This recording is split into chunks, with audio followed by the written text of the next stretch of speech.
Chapter 849.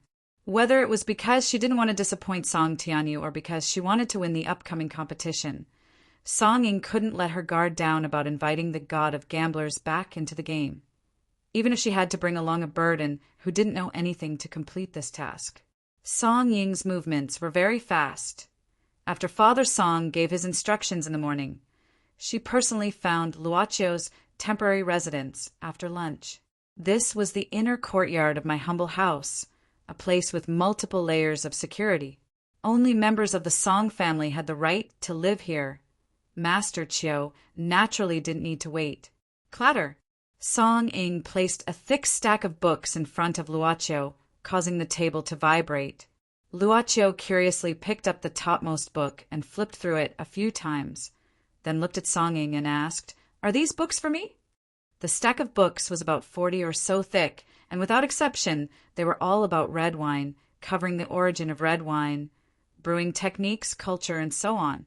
Of course, red wine was a very big academic subject. Although these books were thick, they were probably just a drop in the ocean of red wine culture.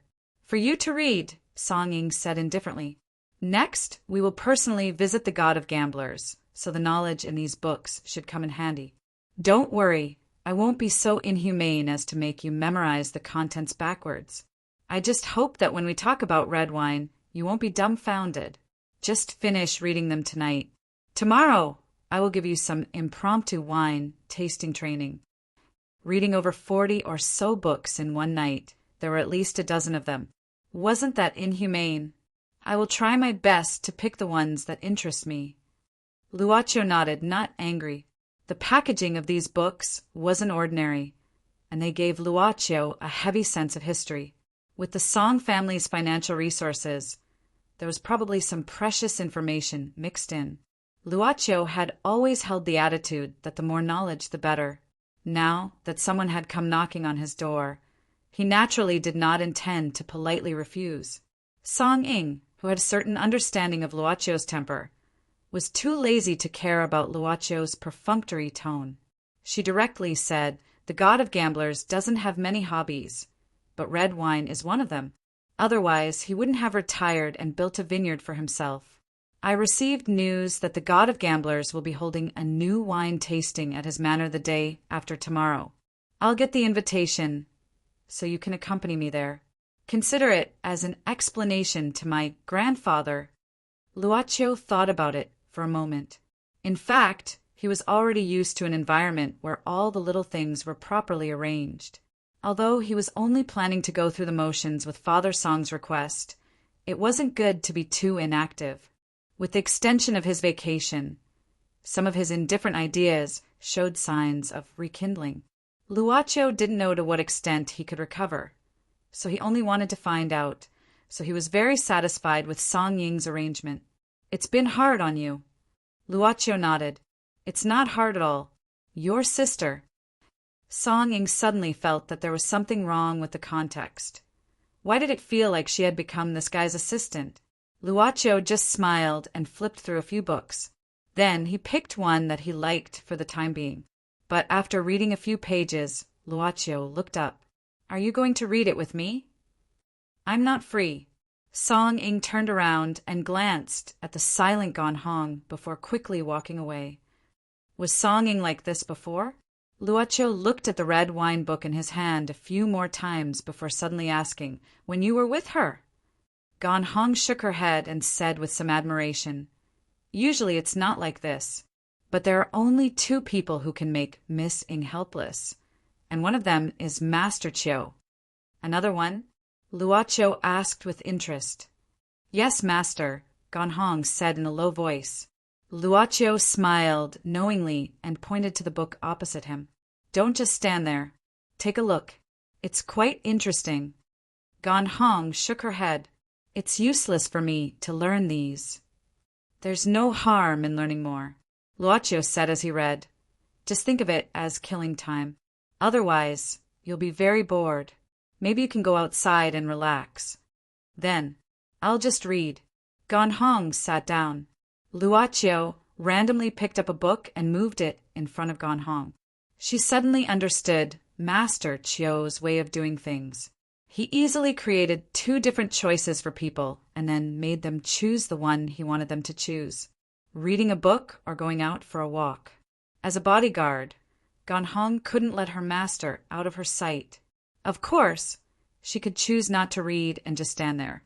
But after the hints of sit down and kill time were added, her subjective consciousness was directly biased. Ganhong looked up and stole a glance at Luoqiu, only to see Luoqiu reading with great interest. Maybe she was thinking too much? What an incredible person. This book is really interesting. Maybe because of Ningjing Ganhong, who had always been interested in guns, fighting, and other knowledge related to her profession, could easily read the content of this book. I just randomly picked it out. Isn't this something I've never seen before? Maybe it was because this book was mixed in with a bunch of professional books with a strange style. It was actually a comic book. The Droplet of God. Wait a minute, doesn't this mean that I can only read comic books? Under the night sky, the lights were bright. However, at this time, at a high place that was difficult for ordinary people to see, the space was rippling as if it was floating out of the water. At this time, two figures emerged from the ripples in the air. The first person he saw was the dazzling Wolfgang, followed by Noah, who had accompanied him. Noah was wearing a grayish-white robe with a strange purple belt. At the same time, the hood covered his face up to his nose. They landed on the shoulder of the huge god statue on Bread Mountain. Looking down at the city together, Wolfgang said at this time, "Noah, speaking of which, how long has it been since you came to the Lord's realm?" "It's been a while." Noah was silent for a while, then looked around the city of God. "No matter how many different times I have traveled, the filth hidden under the beauty here has never changed." Wolfgang nodded, then looked at the huge god's head next to him with interest. He stretched out his hand and patted it a few times. "Every time I see this thing, I will think of the scene I saw on the 16th Earth. Endless zombies were climbing like ants, covering him and drowning him in despair. The 16th Earth has been destroyed by the Michael Club. Now the Michael Club is rebuilding the new civilization after the wasteland of the 16th Earth. Of course, it is according to their ideas," Noah said calmly. "I don't know what the Michael Club in the main world is doing. Different times have different directions. Compared to the Michael Club in the 16th Earth, the development in the main world is much more backward."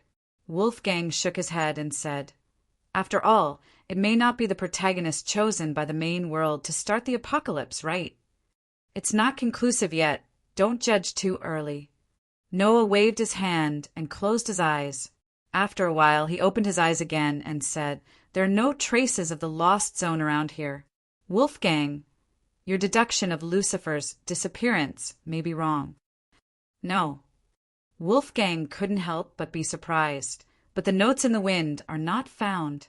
At least, I can't feel it in this country. Could it be that Lucifer has left South America?" Noah pondered for a moment and suddenly said, "I don't know why, but I have an uneasy feeling when I'm in this place, as if I'm being watched by something. In this dark night, I can faintly feel a strange power." "What's the danger level?" Wolfgang's expression changed slightly. If it was something that could make Noah say the word strange, he dared not take it lightly. "I can't define it." Noah lifted his hood, revealing his furrowed brows. "It's a flash in the pan and then it disappears." Wolfgang said calmly, "Could it be the spying of the will of the main world?" "Noah, is it because you haven't been back for so long that you can't adapt to the spying of the will of the main world?" "Maybe." Noah nodded, but his solemn expression did not diminish because of this. "Let's be careful. I heard from the newcomer that Dong Zhuo brought back that the club has been traveling in the main world during this time." Wolfgang nodded and said, "That's true, but the club shouldn't be here now. According to the news from the newcomer, the club should still be in Hua Nation now, and it has a new boss." "I know." Noah nodded. "I heard that he is a very interesting guy. If there is a chance this time, let's meet him. It's about time to say hello to the new boss. Hearing this, Wolfgang shook his hands with a wry smile and moved his 10 fingers. The two were silent for a long time. Noah put on his hood again, then looked at Wolfgang and said, "Take me to Charlotte. Maybe she is hiding something from us. If there are too few clues, it's hard to judge." "Then let's go." Wolfgang waved his hand and pointed to a corner of the city under the night sky. After the two left quickly, ripples in the air once again surged out from the shoulder of the statue of God. Yu-Yi, who had changed back into a maid costume, slowly walked out. She gently clasped her hands together and placed them on her abdomen. Book of Void. Noah. Arkansas, no matter who came, as long as they did not destroy the club's business, they were not related to the club. A smile suddenly appeared on Miss Maid's face. She stretched out her finger and gently tapped on the statue of God, then turned around and left, disappearing in an instant. Late at night, even a busy place like the hospital was almost quiet. Occasionally, there were nurses patrolling the rooms and doctors on duty walking around. Of course, the emergency department was still brightly lit, but the inpatient department was already a comfortable environment enough for the patients to sleep peacefully. Barbara had already left. She would come early in the morning to replace Mr. Orphy. Originally, Barbara intended to persuade Mr. Orphy to go home and rest because he had important work to attend tomorrow. But Mr. Orphy insisted on staying this time. In desperation, Barbara could only go home to rest and come back tomorrow to replace him. In the independent ward, Mr. Orphy was lying on the sofa and had already fallen asleep. However, his hands were still holding that brown notebook. He had already finished reading the contents inside. Suddenly, Dr. Frankie sat up on the bed. He opened his eyes and looked around blankly. He didn't know why he appeared in this place. It seemed to be a hospital. He saw a man lying on the sofa. Dr. Frankie frowned. He felt that this man gave him a very familiar feeling, but he couldn't remember the man's name. He even subconsciously thought that this man was a stranger. Dr. Frankie hesitated for a moment. He didn't intend to wake this stranger up. He quietly got out of bed, feeling very hungry. He wanted to eat something, so he casually picked up an apple from the table and gnawed on it. At the same time, he pushed open the door of the ward and walked out. He walked in the corridor of the hospital while gnawing on the apple. He wanted to find a doctor or nurse and ask why he was in this place, but this hospital was somewhat different from the hospital in his impression. Since when was there such a clean and advanced hospital in Rio? There were even many instruments that he couldn't name. Suddenly, Dr. Frankie saw a man wearing a patient's clothes. He was secretly smoking in a corner of the overhead floor and talking. It seemed that he was talking on the phone. Dr. Frankie waited for a while. When the man finished the phone call, he walked over and patted the man's shoulder. This mysterious appearance startled the patient, who was secretly smoking. But when he saw that it was also an old patient, he breathed a sigh of relief. "Oh, old mister, please don't scare people in the middle of the night, okay? If the nurse finds out, I'll be in trouble." Sorry, I mean no harm." Dr. Frankie said apologetically, "Can you pick up my phone? I want to call home." The man was stunned for a moment, but he still lent the phone. He wasn't afraid of what the old man could do. But when Dr. Frankie took the phone, he didn't move for a long time. He just held the phone and looked from left to right. "Old mister, hurry up. I have to go back to my room, or I'll be found out," the man urged. Dr. Frankie hesitated at this time. He felt his face was a little hot. As a university professor and a highly intellectual, he was really embarrassed to say what he was going to say next. But he had to say it. I don't seem to know how to use your phone. Is this a phone? This is the latest iPhone 9. How can it not be a phone? Old mister, are you stupid?" The man was stunned. Then he thought of something. "Oh, you're the kind of person who only knows how to use the old man's phone, right? Come on, tell me the number, I'll call you." "Okay." Dr. Frankie reluctantly handed the phone back and then quickly read out a number. "This is my home phone number." The man dialed it directly, but soon frowned and said, "Old mister, this number doesn't exist." Chapter 850. Sir, I remember that the area code with this prefix has been cancelled for more than 20 years. Anyway, I have to go back to the ward. It's almost time for the nurse's inspection. You should go back as well. Dr. Frankie had been standing at the fence in front of the overhead floor for a while. He looked at the city in front of him, with many high-rise buildings. The development of the city was completely different from the city in his impression. Overall, it showed a higher degree of development. In his impression, the area in front of him should be very barren. Cancelled for more than 20 years? Impossible. Impossible. He muttered to himself as he gradually fell into a state of confusion. He suddenly felt that the world had become so strange that he was completely in a state of uneasiness. Dr. Frankie abruptly turned around and walked towards the ward he came out of. The middle-aged man sleeping in the ward should be able to give him the answer he wanted. At this time, he shouldn't care that the other party was a stranger. Dr. Frankie quickly found the original ward and pushed the door in. But he didn't find the sleeping man he found when he woke up.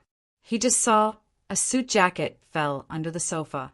If he remembered correctly, this jacket was on the man's body when he fell asleep. Dr. Frankie slowly sat down.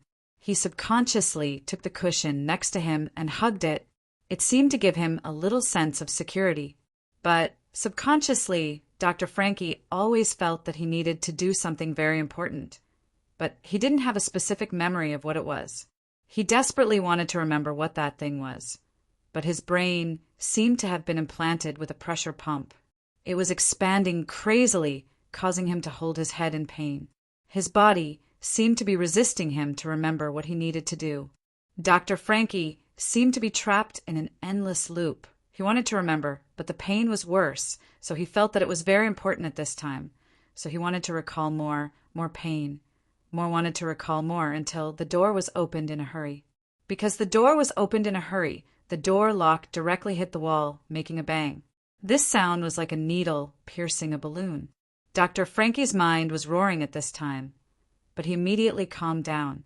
He subconsciously raised his head and saw an unfamiliar middle-aged man.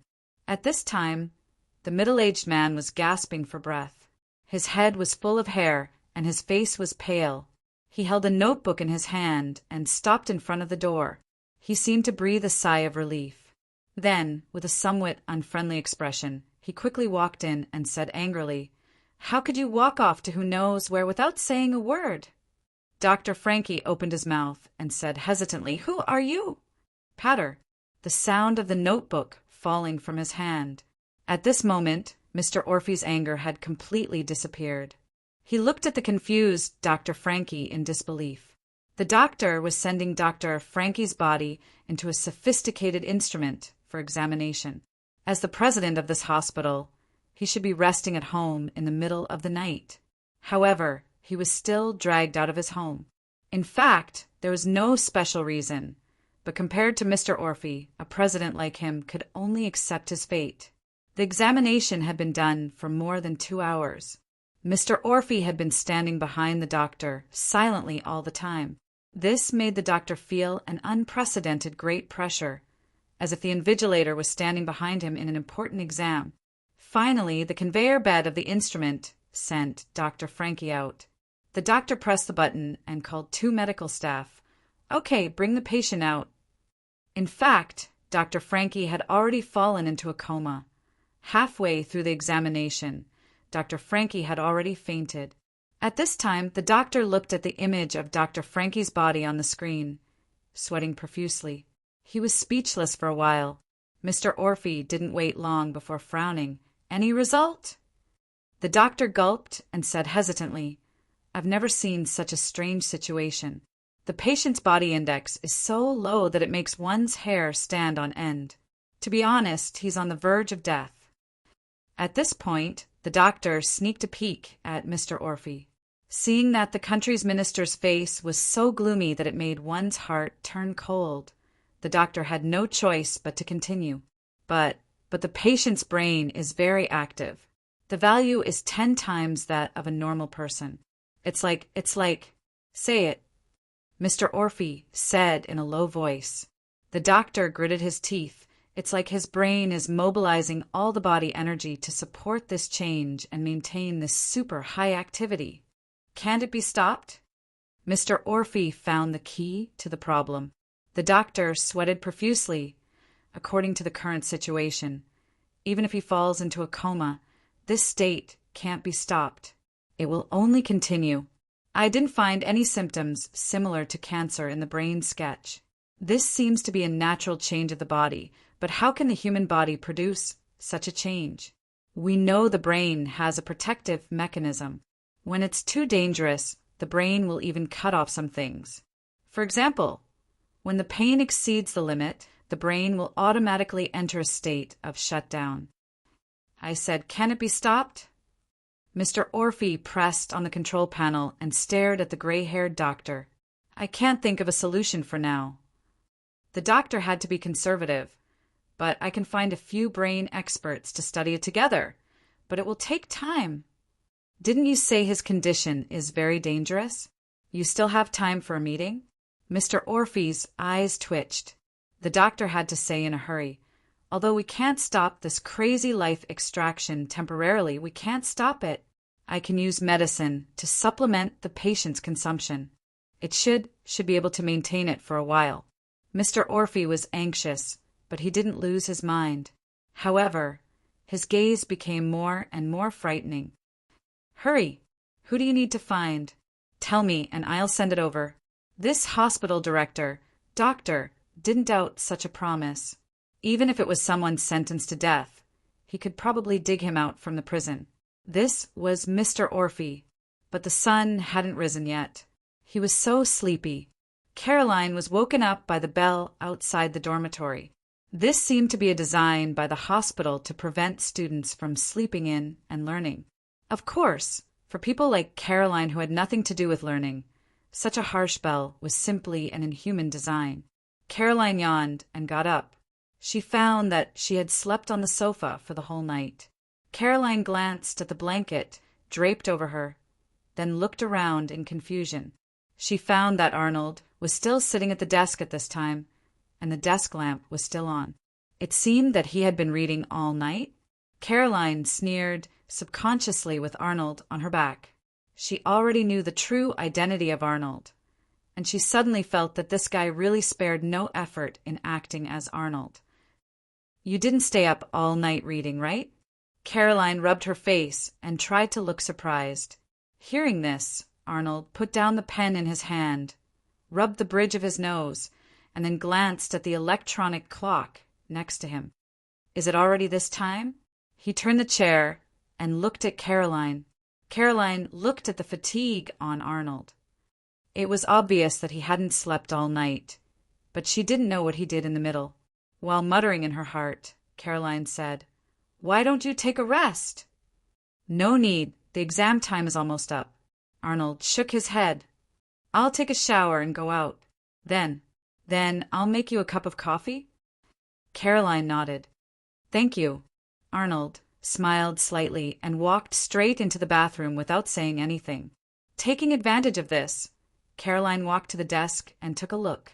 She found that the books inside were densely written. She couldn't help but roll her eyes. This prop was quite well prepared. Of course, she couldn't understand the content inside. She threw it aside and began to focus on making coffee. Arnold had already put on a full set of acting skills, so I can't neglect it. What was that saying again? Life was like a play, and it all depended on acting skills. Arnold quickly walked out of the bathroom and had changed into a new set of clothes. But what made Carell want to complain was that this guy's clothes were basically the same. 3 white, 3 black, and 1 blue. As for the pants, they were the same color. "By the way, this is for you." Arnold walked straight to the table, picked up his school bag, and took out a box from it. The phone box. Inside was a brand new mobile phone. Caroline picked up the phone in surprise and asked curiously, "Is this for me?" Arnold nodded and said, "It's not a good brand. I found it on the internet. But it's not a problem to play some games to pass the time. As for the card, it's a brand new space card. Although you are temporarily safe hiding here, you can't always stay out of contact with the outside world. With that said, Arnold used the new phone to make the first call. Arnold's mobile phone rang. "This is my phone." Arnold smiled and said, "If there's anything, just call me. Then I'm going out." "Oh, then be careful," Caroline said subconsciously. Angry Birds. When she was bored, Caroline's favorite game was this super popular game that could pass the time. There was once a man with particularly strong endurance who plowed her for 2 hours. Most of the time because she was too lazy to move and really didn't feel anything. Caroline was playing this game all the time. Of course, Caroline couldn't remember what that man was thinking. Probably in despair or something like that. Click. The door of room 403 suddenly opened gently at this time. Caroline quickly put down the phone and looked over, saying subconsciously, "Back so soon? 403?" Caroline's eyes widened because the person who came back at this time was obviously not Arnold, but 403, who had secretly saved her once. This time he wore a simple human skin headgear. He looked like a certain Mr. President who had resigned, the one known as A.O. Guanhai. Although she didn't have the energy to complain in her heart, it was much more pleasing to the eye than that bandaged appearance. Caroline stood up and went to the door nervously. She closed the door and walked in while holding 403's hand. "Why are you here? What if you are discovered?" "If I'm not sure, I won't come up," 403 said indifferently. His voice was still hoarse. Caroline thought so and secretly breathed a sigh of relief. 403 sat down at this time and said, "Well, now let's exchange information. Is there anything special?" Caroline said, "Nothing. I was tired last night and fell asleep," Caroline said briefly, and then asked, "What about you? Is there anything special after the ball yesterday?" She remembered that she accidentally bumped into Lucas' girlfriend walking intimately with another man. Would 403, who was hiding in the dark, feel particularly uncomfortable after seeing his girlfriend? "Nothing, I left." 403 said indifferently, "After all, my appearance is not suitable to stay outside for too long." "Is that so?" Caroline nodded and suddenly said, "There is nothing special except that the guy gave me a mobile phone." "Mobile phone?" 403 tilted his head. "Here, this one." Caroline handed over the phone. 403 quickly took the phone apart. He seemed to be very familiar with electronic equipment, but thinking about 403's identity, Caroline did not say anything. After all, Arnaud himself was a top student, and it seemed that he had a degree in mechanical engineering. Lucas. 403 was Arnaud's former roommate, so his grades were probably not bad, right? Sure enough. Soon after, 403's fingers pinched a small chip. "What is this?" "A tracker." 403 put this small chip back into the mobile phone at this time and restored everything. Caroline was unhappy and said a little angrily, "Why did you put it back?" 403 said, "If you don't put it back, won't he know that you found it? This will put you in a bad situation. Moreover, putting it back is not just to prevent him from suspecting you. More importantly, we can make good use of this tracker." With that said, 403 quickly stood up. "Well, I have a good idea. You continue to stay here. I need to prepare something. By the way, you must carry the taser I gave you with you, just in case." "Got it. I have already hidden it close to me." Caroline shrugged. Chapter 851. The normal exam did not take up much of Arnold's energy, because he had done a lot of preparation before the exam. He even finished the content of the exam paper early, but he did not leave the examination hall early. Instead, he left with the other candidates. According to the original plan, after the exam, Arnold would exchange identities with Haley. Even after interrogating Haley last night, Arnold still maintained this idea because he needed more time to monitor the development of the entire group led by Boston. However, he changed his mind at the last minute. There were too many uncertainties. In addition, considering Haley's current mental state, Arnold could not guarantee that Haley would not suddenly lose control. Moreover, Haley's palm was injured, so it was not easy to force an explanation. Therefore, Arnold planned to postpone the identity exchange for the time being. Originally, there were 2 other exams in the next few days, so Arnold simply planned to pass the next few days like this. At the same time, it was convenient for him to directly supervise Caroline. Not only did he install a tracker on the mobile phone he gave to Caroline, but he also installed listening software. Therefore, as soon as he left the examination hall, Arnold picked up the mobile phone to see if Caroline had contacted the outside world during this period. However, to Arnold's disappointment, Caroline obviously did not contact anyone, not even a phone call. However, Arnold was very patient, so he wasn't in a hurry. Being slow meant that he had more time to deploy, and he could gradually eliminate the uncontrollable factors. Caroline, I finished the exam. Arnold contacted Caroline directly at this time. I'll be back soon. Are you hungry? What do you want to eat? I'll bring something back for you. Okay, wait for me for a while. Arnold quickly walked down the stairs of the teaching building and walked into the crowd.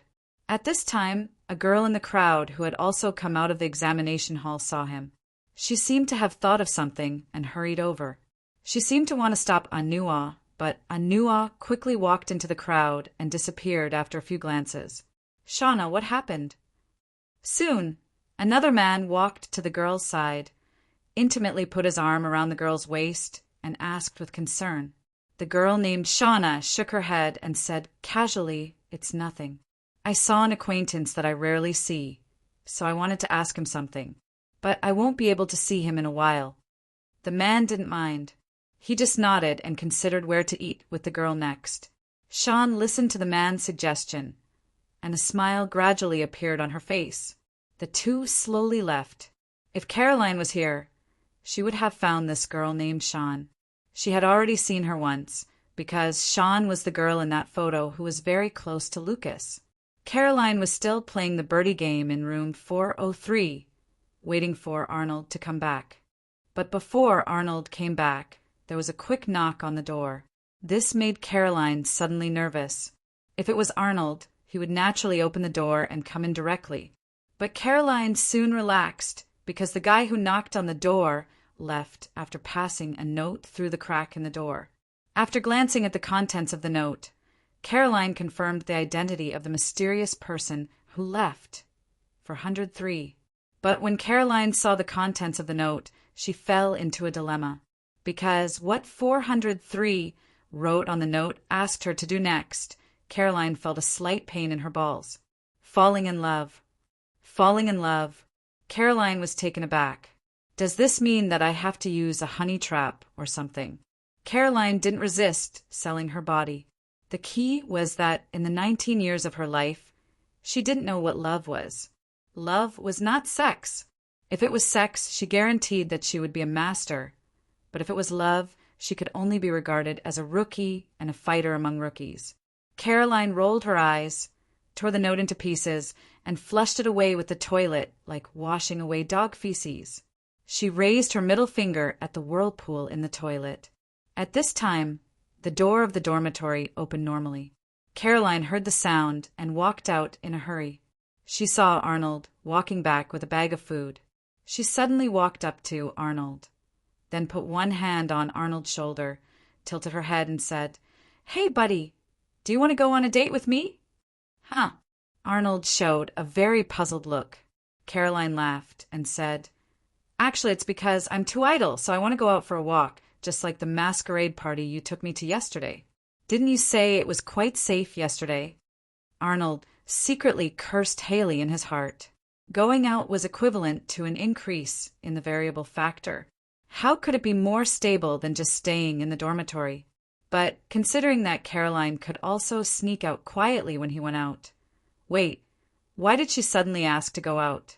Is there any action, the truth of the bank card? Arnold pondered for a moment and nodded.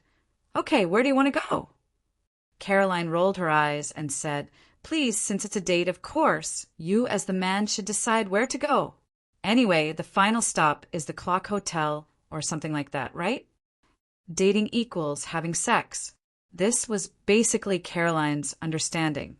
Arnold had to look at the time, then nodded and agreed. "Well, we have time in the afternoon. let's go out after eating. But in fact, the places arranged by Arnold were basically places where couples in the university often went. It was not that the atmosphere in these places was bad, but Caroline always felt that these dating places were a bit textbook. This guy, don't tell me he doesn't know how to pick up girls? Caroline looked at this guy. He needed her kind reminder to know that he should buy some water back or something. Was this guy really a gigolo? How did this guy get hold of Leviathan in the first place? By the way, they were now in a lobby of the university. This was a place to tell the history of the university, recording many famous people and outstanding achievements since the establishment of the university. Arnold was watching with great interest, but Caroline felt unusually bored. But she had to force a smile. Maybe it was because she was playing the role of a nerd, so Arnold looked like a nerd? These two brothers were really amazing. Whether it was the fact that Arnold was secretly controlling a criminal gang from 403 or Haley's acting skills as Arnold, Caroline felt that the world owed these two brothers an Oscar. What's this? Caroline's eyes suddenly stopped on an exhibition stage. Why did you stop? Arnold saw Caroline suddenly stop at this time and walked over, feeling bored. Oh, no, I'm just a little curious about who this old man is. Carlo pointed to the things on the exhibition stage, many photos, trophies, and a bronze upper body statue. Arnold pushed up his glasses, glanced at it, and said, "This is Dr. Frankie, a very outstanding scientist in our country. In the past, he was a professor in this school. Later, his ability was too outstanding, so he was invited to the National Institute of Science and Technology, but he kept his title in the school. Later, I heard that there was a major accident which made Dr. Frankie depressed for a long time. Well, it seems that recently I heard that he is coming back to be the honorary dean, but I haven't seen him." Caroline thought to herself, "You're a freaking cowherd who doesn't attend classes. It would be strange if I could see him." However, it turned out that the old man I met at the artificial lake that day had such a big background. I've seen a real celebrity. So, Arnold suddenly looked at Caroline. Caroline was taken aback and asked curiously, So what? Arnold said, "Do you feel bored?" Arnaud had been secretly observing Caroline's actions and found that she didn't do anything strange, nor did she leave anything suspicious during the whole process. Could it be that he was overthinking it?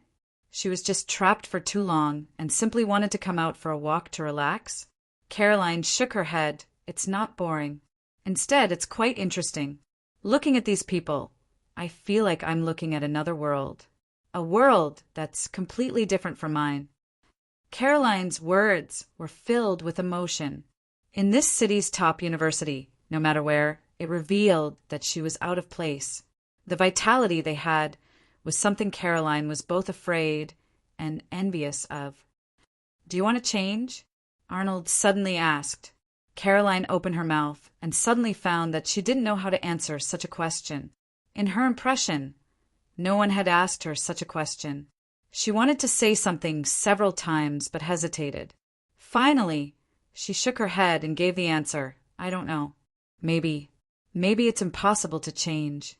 Maybe it's just that you don't dare to take the first step." Arnold also shook his head. Caroline fell into a daze and didn't have the mood for the next thing. So she said, "I'm tired. Let's go back."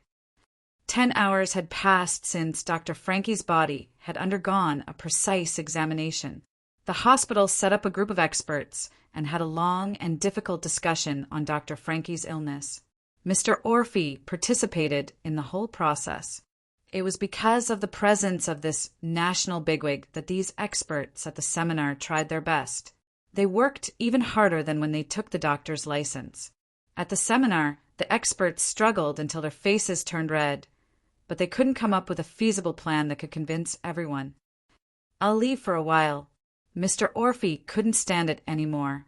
He was so anxious that he didn't want to continue wasting time on this discussion. He walked to the corridor outside the conference room and sat down with a tired face. Dr. Frankie, his father, his life was fading away with every passing second. For relatives, this was a long and torturous mental torture. "Sir, you're here." Barbara, you're here." This Filipino maid who had been taking care of his family was very responsible. At this time, she brought some food for Mr. Orphy in a thermos flask.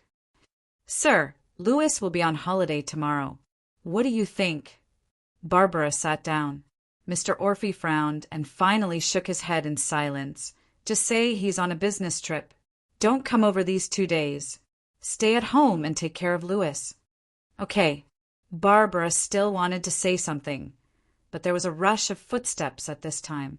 It was a young man in a suit, about 27 or 28 years old. The young man called Mr. Orphy from afar. Barbara recognized this young man. She remembered that he seemed to be Mr. Orphy's secretary at work. She had seen him several times, so Barbara sensibly stood up, said goodbye, and went back to the ward to take care of Dr. Frankie. "What's the matter?" Mr. Orphy glanced at his secretary. Even after the incident with Dr. Frankie, Mr. Orphy didn't ask for leave. It was not that he didn't want to, but in his position, there was basically no such thing as a vacation. He even needed the permission of the president to take a break, and it was very troublesome to apply for it. Without any other choice, he could only arrange his daily work through the mobile phone and the like. He also handed over some things that could be followed up by his subordinates. The secretary sat down at this time and said with concern, "Nothing special. I just came to see the situation of Sir and the doctor. Everyone is very concerned about them." "Thank you." Mr. Orphy forced a smile and then sighed. "I can hold on." "Have those experts reached a conclusion?" the secretary asked curiously. Mr. Orphy shook his head. The secretary sighed directly at this time and said helplessly, "If only there were miracles in this world. The doctor has contributed so much in his life. Why didn't he get the favor of God?" Mr. Orphy shook his head with a wry smile. "There are no miracles in this world. We are people who believe in science." The secretary smiled awkwardly at this time. The Ministry of State Security was a department that advocated high-tech, but he suddenly remembered a report 2 days ago and couldn't help saying, "That's not necessarily true. Someone really saw miracles a few days ago." Mr. Orphy cast a puzzled look. Of course, he was not interested in miracles, but simply wanted to know something else to distract himself from his serious mood at this time. The secretary probably knew what Mr. Orphy was thinking, so he said, "Speaking of which, there was a memorial service in the theater that day. I heard that another guy who claimed to be a messenger of God brought a rich businessman who was shot in the chest back to life. Oh, by the way, here's a video taken by a passerby, but it's a bit blurry." Chapter 852. Although the camera was shaky, the quality was very high. After getting used to the shaky camera, one could still see clearly what was happening in the video. He stood up. The man really stood up. Oh my God, was he really shot? What did I see? He flew up.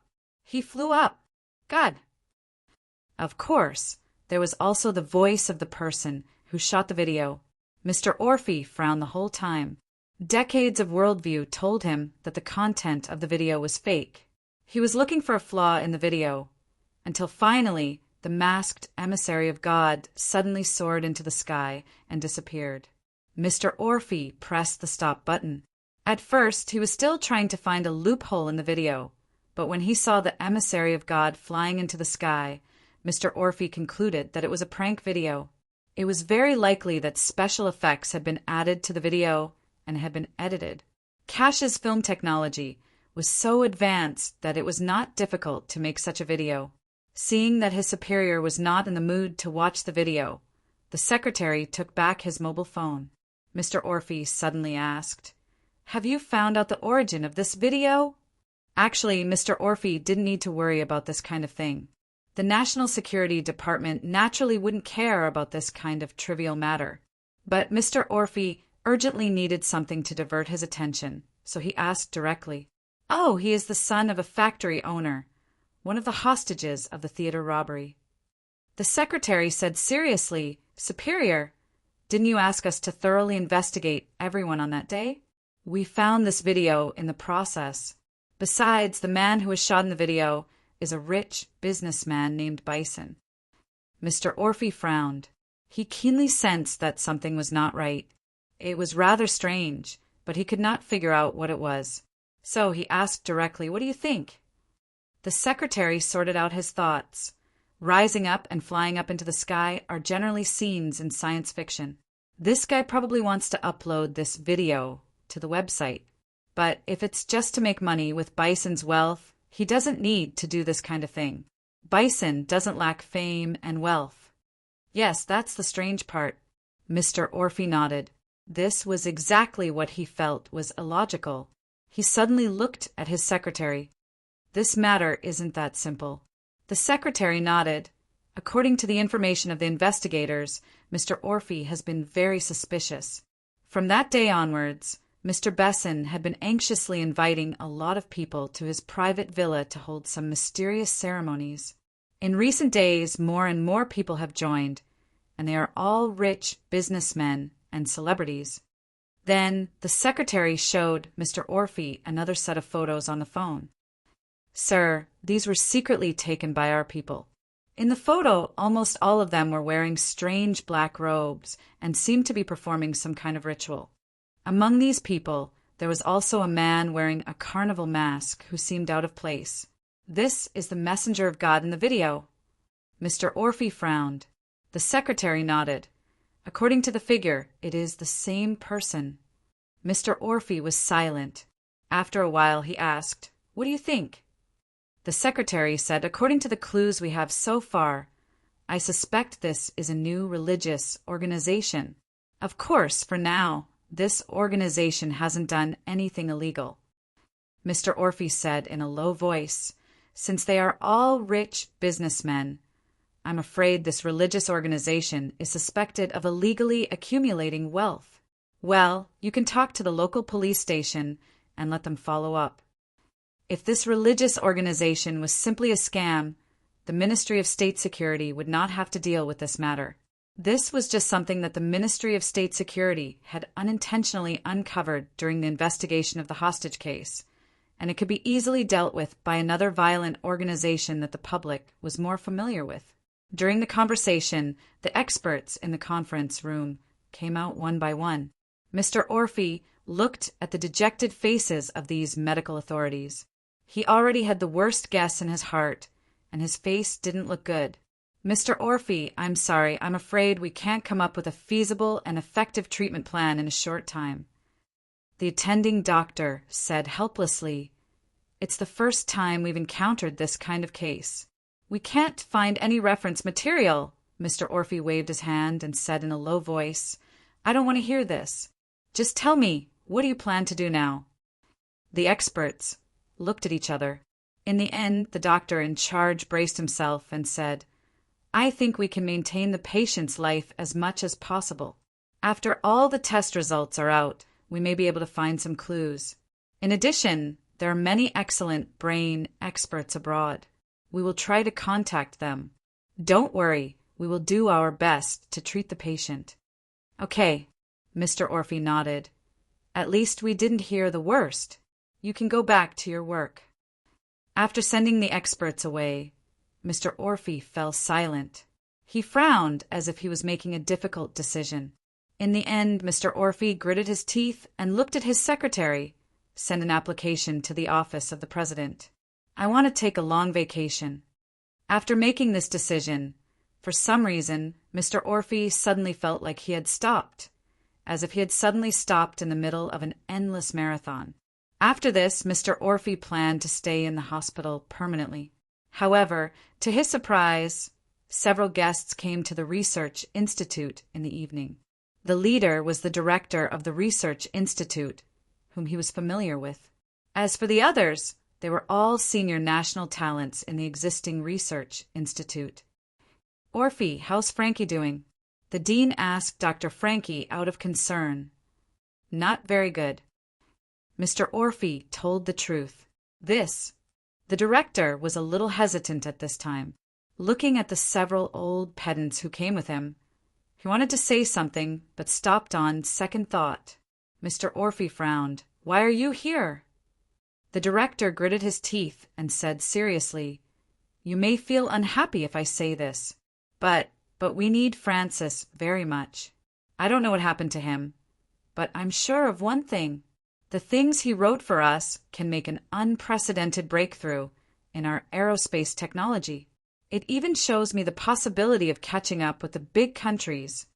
Yes, that's incredible. An old scientist who came with him said excitedly, Francis actually completed a challenge that might take a whole generation to overcome.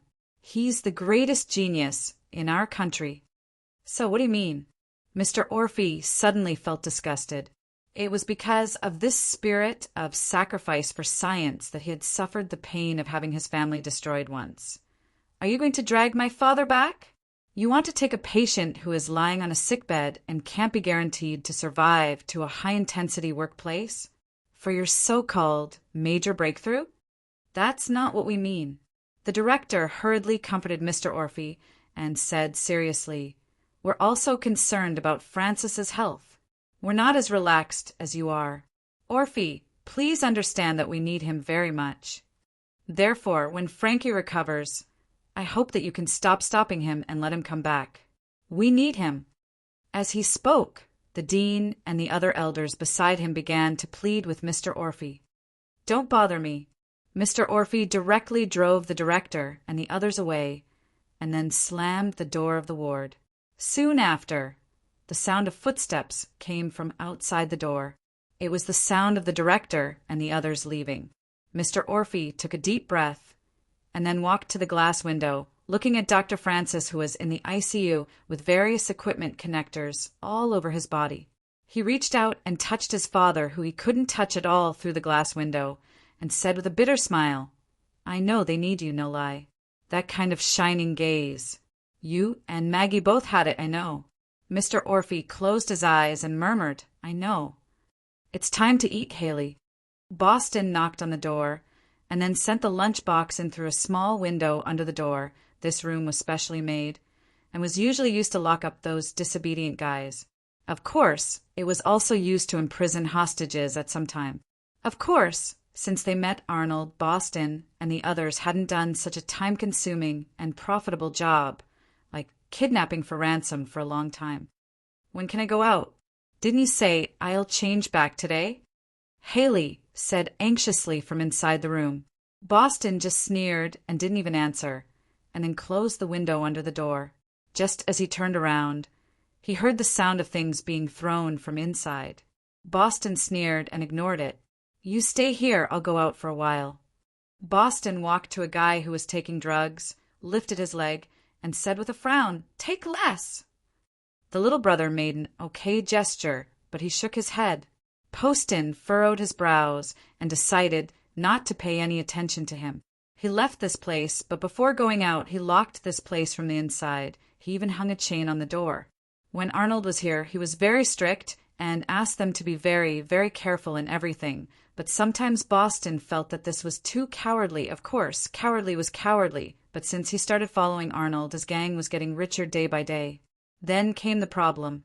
They were earning more and more money, but they couldn't spend it or have fun. What was the difference between this and a salted fish?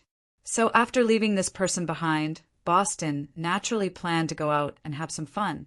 Hello? Is this Arnold? Oh, nothing. I'm just reporting to you about Haley. Nothing. It's just that he's not in a good mood. Don't worry. I've been watching him. I won't go away. Don't worry. While calling Arnold, Boston quietly walked down the stairs.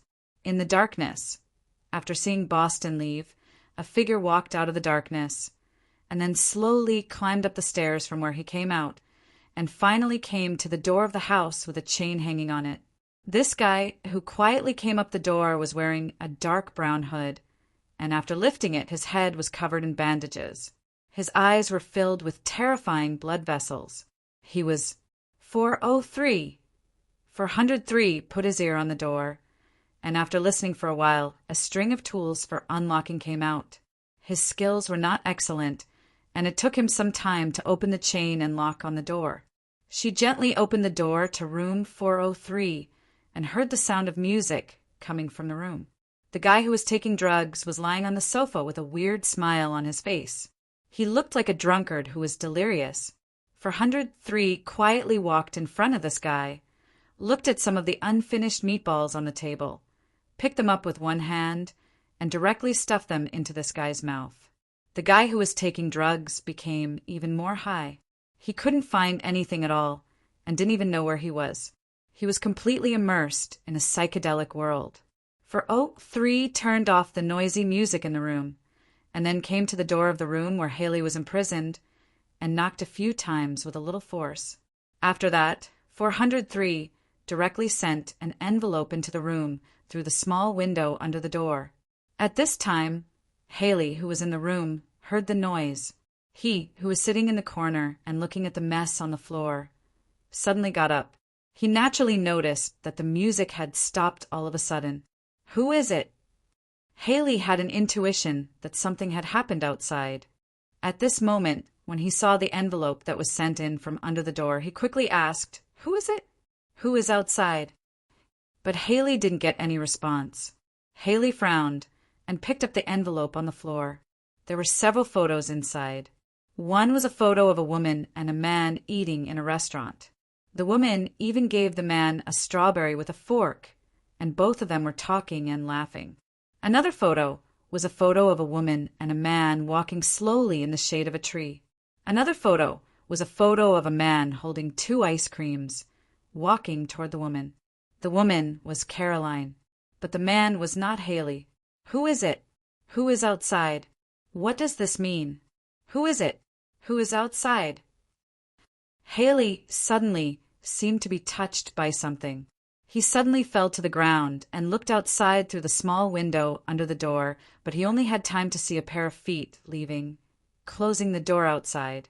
Chapter 853. Let me go. Who the hell are you? Let me go. You're illegally imprisoning me. It's a crime.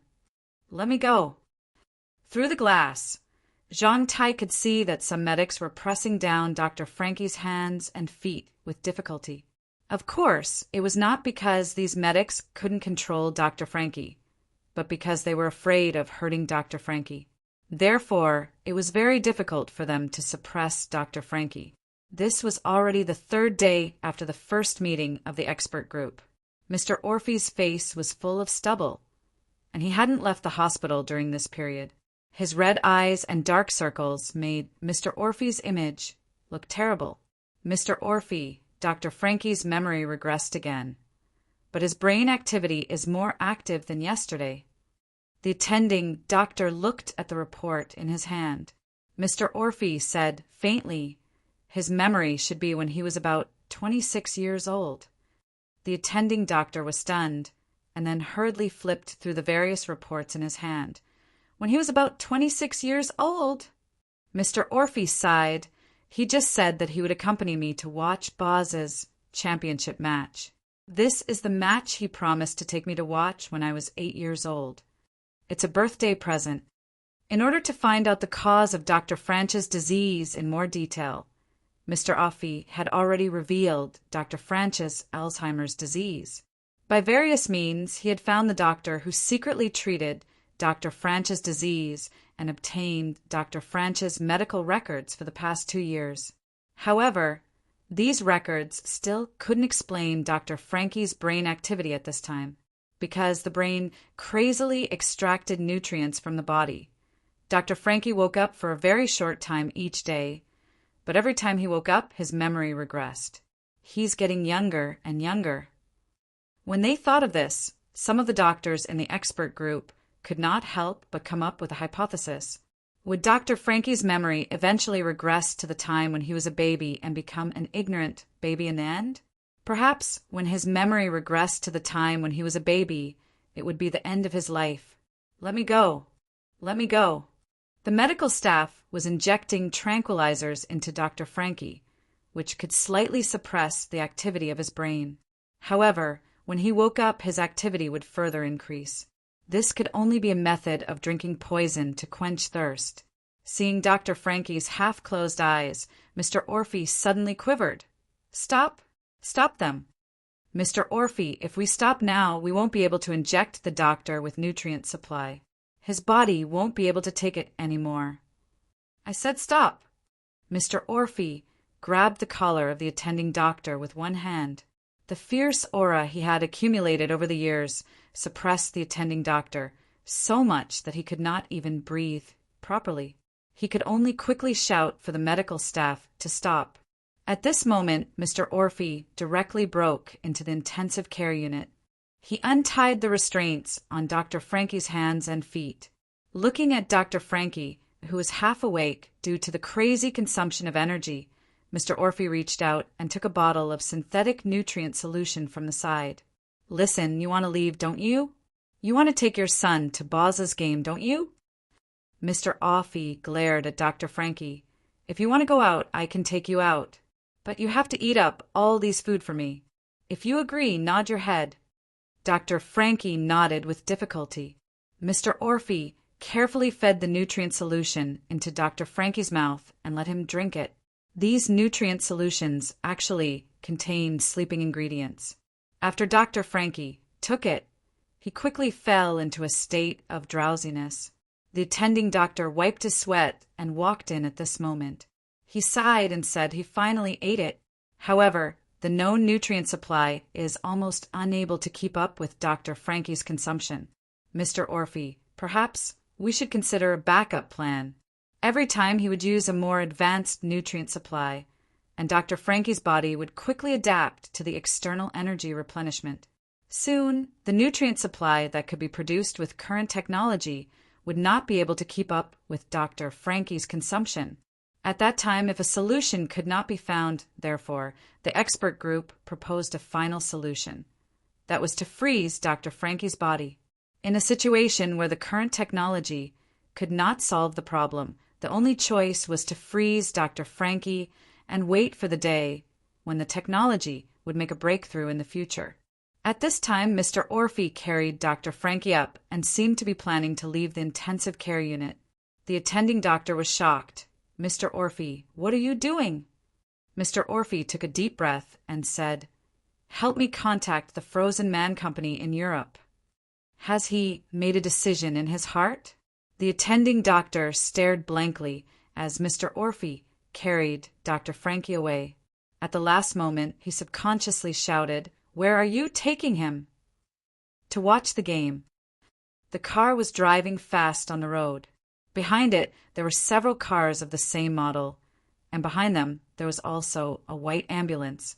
In the car at the front, Mr. Orphy, who was driving, glanced at the box in front of him.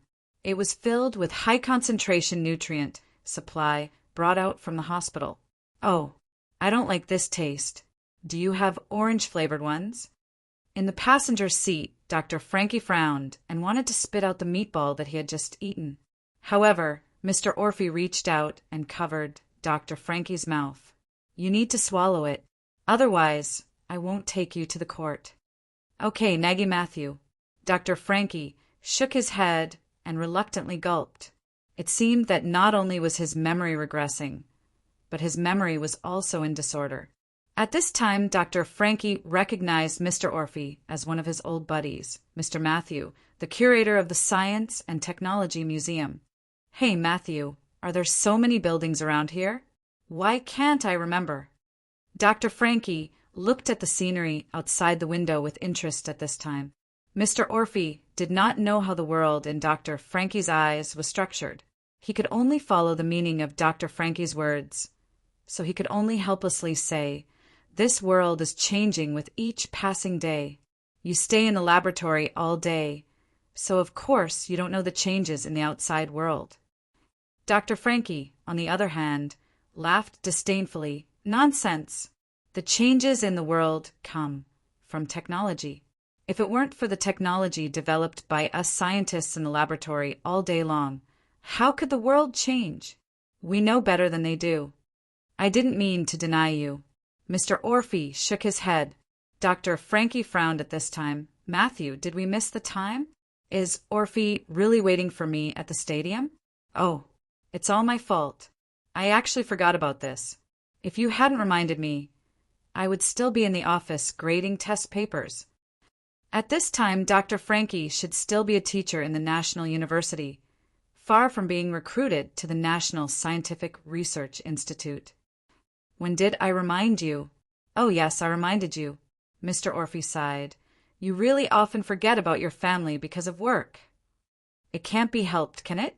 Our professor plans to choose an assistant, which will be very helpful to me in the future. Dr. Frankie shook his head. You don't have a family, so you won't understand. Mr. Orphy smiled bitterly. But have you ever thought about it, Orphy? He may not be happy to see you so busy. Maybe he wants you to stay at home with him more, even if it's just to play football for an afternoon. Speaking of this makes me angry. This kid's birthday wish this year was to watch a football game, and he even said that he would become a great football player when he grows up. Dr. Frankie gritted his teeth at this time. Mr. Orphy was stunned. Becoming a football player is a good dream. Isn't this the case for children? Becoming a great football player. That was a dream many years ago. Dr. Frankie shook his head and didn't speak. He just squinted his eyes and leaned back in his seat without saying a word. Mr. Orphy saw this and quickly opened the box full of nutritional pills nervously and pushed Dr. Frankie's shoulder.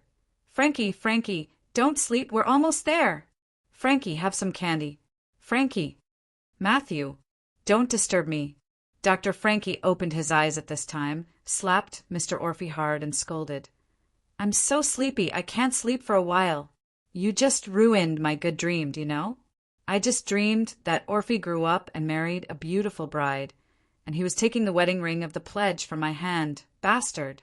You actually woke me up at this time. You'll bear the anger of all fathers in the world. I curse you to be single for life. I've already taken it from you once. Father. Is that so? I'm sorry. Mr. Orphy suddenly choked. At this time, Mr. Orphy's Bluetooth headset suddenly rang. Mr. Orphy glanced at Dr. Frankie and saw him squint his eyes again, saying that he wanted to continue the dream of Orphy getting married. Sir, it's been arranged. But because of the lack of time, we can only ask the club that Potts was in to select a team of reserve players. Their main players are playing elsewhere at this time. After all, to recreate the game of that year is really... Mr. Orphy glanced at Dr. Frankie again and lowered his voice. Listen, I'll be there in 15 minutes. Let the players get ready. There were not many people in the football field. Mr. Orphy suddenly felt lucky. Fortunately, the club that the player he liked when he was a child played for was not famous and had always been in Serie B. If not for this, he really did not know where to find a large audience. But even so, a large number of extras had been pulled in, so that the place was not too empty, just like in the past. Oh, it's already started? Dr. Frankie opened his eyes. In fact, he was now like a patient suffering from narcolepsy. He would fall into a state of near drowsiness after taking 2 steps, but for some reason he could always wake up. Dr. Frankie did not mention Orphy again. Originally, Mr. Orphy had arranged for a young actor to temporarily act as the childhood Orphy, but it seemed that there was no need for him at this time. The young actor was on standby not far away, looking at a group of extras in front of him holding up the banner and shouting with all their might. Then he pulled the corner of Orphy's secretary's clothes. Even if I don't play, I still have to charge. The secretary stared at the little guy with a frown and secretly said, This kid will have a rich future. He shook his head with a wry smile and then looked at Mr. Orphy, wondering what his officer and Dr. Frankie were talking about at this time. Hey, Potts, give me some strength. Did you not eat?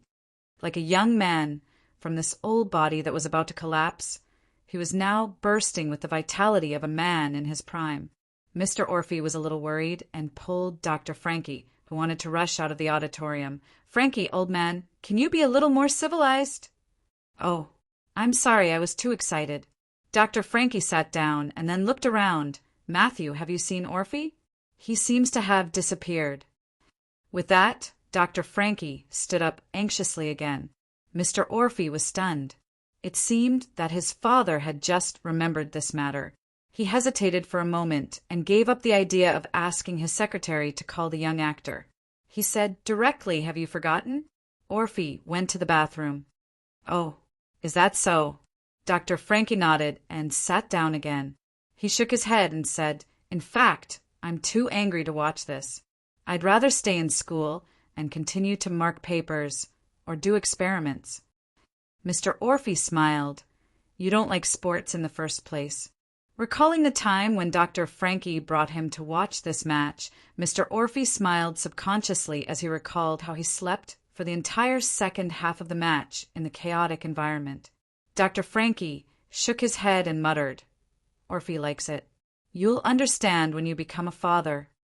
Dr. Frankie gently punched Mr. Orphy's shoulder. "I don't understand." Mr. Orphy looked at Dr. Frankie, and a string in his heart was touched. "I don't understand you. I don't understand why you always talk about Orphy. But why do you always leave him with your back view? I don't understand that, until later, you only have Weiwei in your heart. Is that so? You don't understand, you don't understand."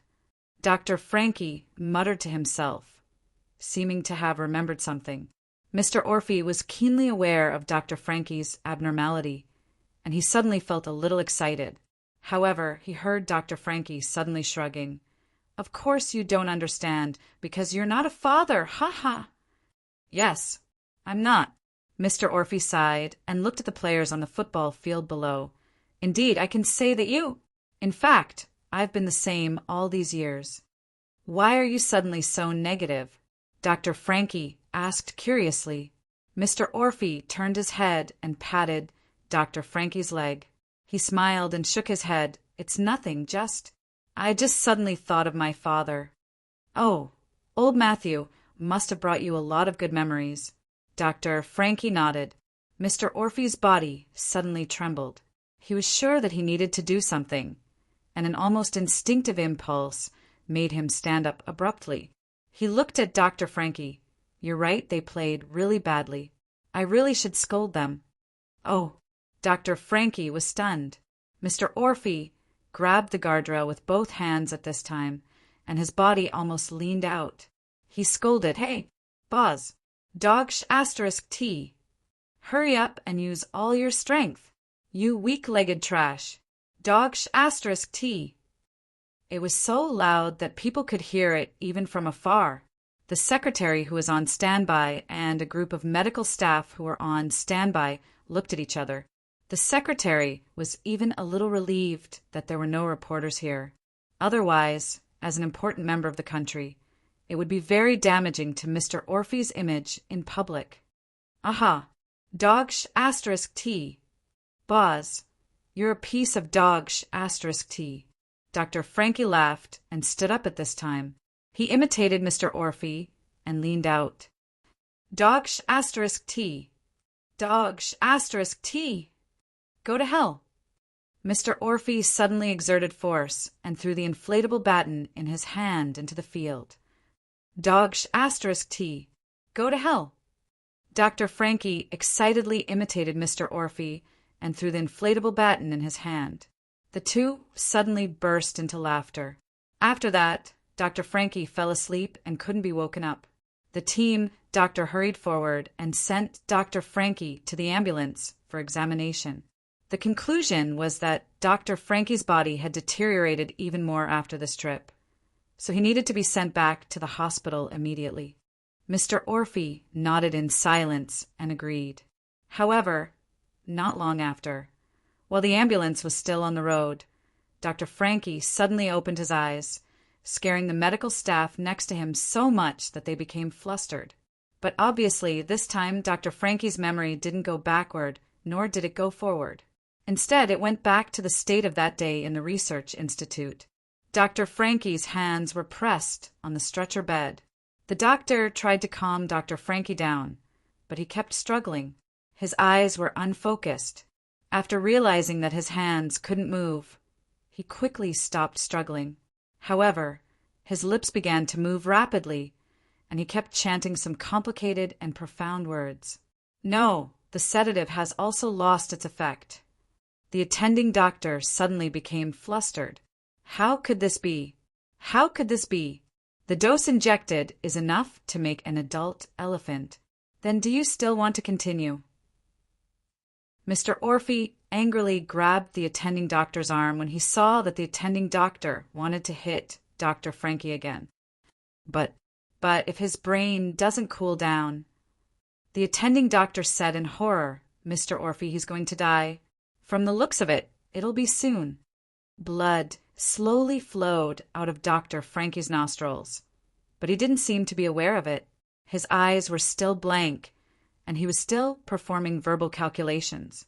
But if too much sedative was injected, it would still kill. Materials. Give me materials. I need materials. Give me materials. Dr. Frankie suddenly looked at Mr. Orphy. Materials. Materials. What materials? Mr. Orphy quickly asked. Materials. Materials. Materials. Mr. Orphy clenched his teeth and suddenly shouted. Go to the research center. Go to the research center. He didn't know what materials were needed, but there was probably no place that had more materials than the research center of a country. When the director of the research center heard the news, he was shocked, but also seemed to realize something. When Dr. Frankie was sent to the research center, the director's face turned pale when he saw the state this old friend of his was in. Mr. Orphy's steps were very heavy. He silently followed beside the bed with his head lowered. When the director came up to ask about the situation, he just directly asked, Are the materials ready? I don't know what materials are needed. The director shook his head. But I asked people to move everything that can be moved here. Frankie, maybe it's what you want. Mr. Orphy's voice was very cold. He suddenly stopped, looked at the director, and said coldly, I won't allow you to miss anything. The dean nodded his head heavily. At this time, the researchers of the research center had already cleared out a large area. The so-called materials took up almost 2/3 of the space in the room. They even prepared all kinds of tools. Under the different gazes of everyone, Dr. Frankie went from needing people to support him at the beginning to suddenly rushing into the materials as if he was flying, and began to madly search for something. Unlike last time when he wrote a lot of advanced knowledge on the wall, Dr. Frankie just turned over the materials here. A lot of precious materials were turned over by him and scattered on the ground like garbage. Seeing this, many people frowned and seemed to feel heartache. Suddenly, Dr. Frankie seemed to have found what he was looking for, and then quickly put it on the work table. It was something that looked like a wooden board. This is a wooden board. A researcher looked at Dr. Frankie in confusion as he began to knock on the wooden board. In fact, it was indeed a wooden board that was broken off from a wooden box containing precious materials. Then Dr. Frankie took out a ruler, a hacksaw, nails, and the most common tools and began to cut the wooden board. No one knew what Dr. Frankie wanted to do. But when Dr. Frankie cut the wooden board halfway, he suddenly stopped, as if he was thinking about something. He picked up an oil pen and began to write on the work table. Go and see what he wrote. The director frowned and ordered a researcher to go over. The researcher nodded. Under Mr. Orphy's sharp gaze, he only dared to quietly go to Dr. Frankie's side and look at the work table. At first, he frowned and seemed to be puzzled, but gradually, as Dr. Frankie wrote more and more, he began to open his mouth. In the end, the researcher even hurried back. Yes, slow down. Don't panic. It's a design drawing. It's a design drawing. The researcher quickly said, It seems to be the design drawing of a 3-stage rocket, but I've never seen the structure. I can't calculate it. Get someone here.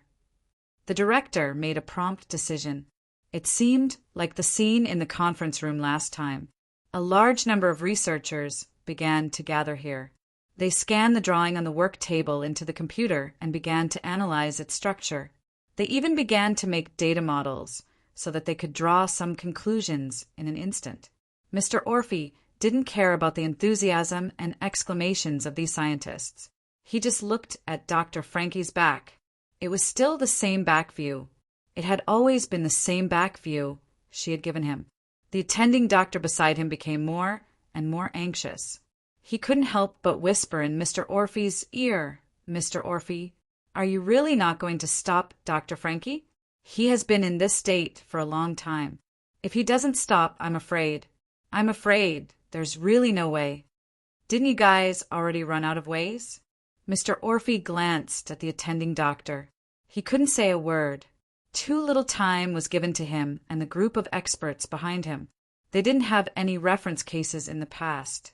Facing Mr. Orphy's gaze, he could only shake his head sadly. Mr. Orphy no longer paid attention to the attending doctor. Instead, he looked at Dr. Frankie's back and murmured, "Are you satisfied?" Mr. Orphy sighed. He felt that there was no need to keep him alive. At least, he couldn't bear to see Dr. Frankie fall in front of his eyes. At least, let his greatness stay in his heart. Burdened with the lives of an entire team, including his own daughter-in-law, Mr. Orphy knew better than anyone else how tormenting this guilt was to Dr. Frankie. Because he and Dr. Frankie had always lived under the same roof and had the most intimate relationship in the world. But because of this, he couldn't let Dr. Frankie go. He also couldn't let himself forgive Dr. Frankie. Maggie, was she also watching at this time? In a trance, Mr. Orphy seemed to see many figures that didn't belong here. His wife's figure, his wife Maggie's colleagues, those who lost their lives in the disaster a long time ago. Mr. Orphy knew that this was an illusion that he saw, a scene interwoven by mental torment. They were all by Dr. Frankie's side, around that workbench. What was left behind by those who had left had always been on Dr. Frankie. Their spirits, their wills. Is it these that have been supporting you all the time? Mr. Orphy murmured to himself. He seemed to see Maggie looking at him. He smiled and made a gesture of silence. Then he looked at Dr. Frankie attentively, as if to say, "Look, this is our pride." Mr. Orphy wanted to say something, but he stopped abruptly. He closed his eyes and tried to remember this scene that was interwoven by reality and illusion. That's it. Mr. Orphy gave his blessing to Dr. Frankie. He suddenly wanted to knock on the empty office of the Research Institute, the office that belonged to his wife Maggie. He remembered that there seemed to be a family photo on the table in that office. Perhaps it was time to take this relic back. Hey, this model, why doesn't it match the design? Let me see. Strange, isn't the structure of this rocket model too old? Where have I seen this before? M901 satellite. This is the model of the rocket thruster used in the M901 satellite plan. I remember now. Amidst the chaos, Mr. Orphy suddenly stopped and turned around to look at the back of the old man who was carefully assembling an old model. This model, what is the doctor doing? While pushing the design of the latest rocket model, he is also making the oldest model. It doesn't match at all? Mr. Orph walked towards Dr. Frankie step by step. His back was getting closer and closer to Dr. Frankie. It was much closer than when Dr. Frankie watched Dr. Frankie's back when Dr. Frankie woke up and watched Dr. Frankie's back when Dr. Frankie was hiding outside the study. Well, I remember now, this rocket was Frankie's entry in the science and technology competition that year. Because of the structure of this rocket, he won the championship. Since then, the Research Institute discovered him when he was still teaching at the university. Well, it is indeed this model. The director of the Research Institute recalled the memory from a long time ago, but he was very puzzled by Dr. Frankie's assembly of this model. But Mr. Orphy had already come to the workbench. "Orphy, what do you want for your birthday this year?" "Rocket. I want a rocket." "I want to go to space. I want to be an astronaut." "Orphy, we can't find such a thing in our country. How about something else? A new football?" "I don't care. I don't care. I want to be an astronaut. I want to sit on a rocket." Okay, Dad will make one for you." "Orphy, look what I made for you." Thump, thump, thump, the rocket is coming. "I don't want it. This rocket can't fly into the sky." "Well, it takes a long time to make a big rocket. Take this first and later, Dad will make a real rocket for you. One that can send people in satellites, okay? Really? I won't lie to you. It's a deal. It's a deal. It's a deal." Mr. Orphy slowly put his hand on the back of Dr. Frankie's hand and firmly grasped it. "It's a deal." Dr. Frankie's body slightly trembled, but he quickly continued to assemble the model on the workbench. Everything. All for you. Chapter 854. When a model component in Dr. Frankie's hand suddenly slipped from his hand, everything seemed to be still. It was as if everything had suddenly turned into gray, a gray without any temperature. It was also like the moment after an explosion, where all sounds were drowned out. Dr. Frankie slowly fell to the ground as if weightless. The world slowed down, and his body staggered before finally lying on the ground. The impact made his cheeks tremble. Mr. Orphy reached out his hand at this time, but he couldn't catch it. Dad. Doctor. The crowd's shouts came like a tide, and everything became dazzling again. The lights in the research room were as white as day, bright and beautiful, just like the sun.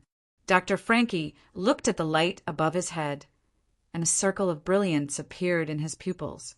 A smile appeared at the corner of his mouth. He slowly closed his eyes. They didn't want Dr. Frankie's life to end, and they wanted to try to save Dr. Frankie at the last moment. The traffic in the city became crowded again, but the road leading to the hospital was unusually smooth. Outside the operating room, not only was Mr. Orphy there, but also the director of the Scientific Research Institute and a group of anxious researchers. It didn't take long for Dr. Frankie's other old friend, Matthew, the curator of the Science and Technology Museum, to rush over after hearing the news. Curator Matthew was much closer to Dr. Frankie than he was to the director of the Scientific Research Institute. Matthew was Frankie's best friend. He came to Mr. Orphy, hugged him silently, and patted Mr. Orphy on the shoulder hard, giving the elder the comfort he could. I didn't expect this to happen. Matthew sighed in front of Mr. Orphy that day. It wasn't long before he came to visit me with little Louis. I also promised him to discuss it with Mr. Billy again. How can he fall down now? I haven't convinced Billy yet. Why can't he fall down now? Mr. Orphy didn't speak. His mind was full of Dr. Frankie's smile after he fell down. His mood was calmer than anyone else's. Looking at the corridor full of people, Mr. Orphy walked silently to the corner and lit a cigarette. The cigarette was taken from someone else. In fact, Mr. Orphy had quit smoking for a long time. He understood that it was only because of his naive request that Dr. Frankie embarked on this never-ending path. However, the doctor continued to move forward. Perhaps at first he was only doing it because of a child's joke, but as more and more like-minded researchers appeared, perhaps the persistence in his heart was no longer just for a promise to his child. Later on, he even carried the lives of the entire team on his shoulders. Mr. Orphy suddenly remembered a saying he had heard somewhere. No change in human history is an idol. It is accompanied by tears and pain. How foolish! Mr. Orphy muttered. He was talking about himself, Dr. Frankie, and the people who were struggling at the forefront of the society. Sir, it was unknown when Barbara had arrived at the hospital, but she had brought Louis with her. She looked at Mr. Orphy fearfully and mustered her courage to say, I think I should have brought Louis with me. Mr. Orphy glanced at his son. The child probably didn't know what had happened. He just looked at the surrounding environment and revealed an unprecedented panic. Mr. Orphy reached out to comfort Louis's head. The child suddenly threw himself at Mr. Orphy and grasped Mr. Orphy's clothes tightly. After a long wait, the lights in the operating room suddenly dimmed. As the door of the operating room opened, the neurologist and the attending doctor of this consultation slowly walked out. The attending doctor took off his mask and shook his head at Mr. Orphy, who was the family member. His face was full of sadness. At this moment, even those who had been mentally prepared still thought it was a joke after hearing the verdict. The director and the curator, Matthew, both raised their heads. Of course, they didn't feel relieved, but they suddenly felt that something was missing in their lives. Barbara covered her mouth at once and couldn't stop her tears from falling. She had worked for this family for several years and naturally had a much deeper relationship with them than others. Louis lowered his head on Mr. Orphy's body and didn't want to raise it. However, Mr. Orphy suddenly patted Louis on the shoulder. Son, Aren't you going to say goodbye to your grandfather? Little Louis raised his head and looked at Mr. Orphy, who had a smile on his face. He suddenly felt that this was the ugliest smile he had ever seen from his father. He didn't know how to describe it. He felt that this smile was like a piece of white paper with nothing on it. The hospital soon announced the time of death. The patient passed away. Except for the patient's family members, no one else had anything to do with it. Some researchers began to depart under the director's arrangement. The director stayed until late at night and finally left with the curator of the Science Museum, Matthew. The two of them agreed to find a quiet place to sit for a while. They went for a drink. They said that they hadn't drunk with Frankie for a long time. They said that they would go to Frankie's favorite bar and that it must still be open. They said that they would drink enough for 3 people tonight and that Frankie would leave them like this. They talked and talked. A white bed covered by a white sheet. The body covered by the sheet didn't move at all. In the room where the doctor's body was placed, Mr. Orphy stood silently. At this time, little Louis leaned on Mr. Orphy and sobbed from time to time. Maybe this is just a dream, an illusion.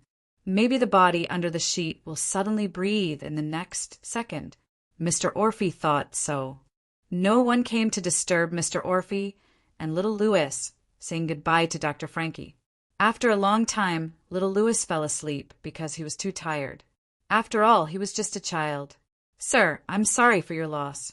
Barbara took little Louis from Mr. Orphy's hand. Mr. Orphy heaved a long sigh and instructed the secretary waiting outside, "Send Bara and Louis back. I want to stay here for a while longer." At this time, the secretary didn't forcibly stop him, but nodded.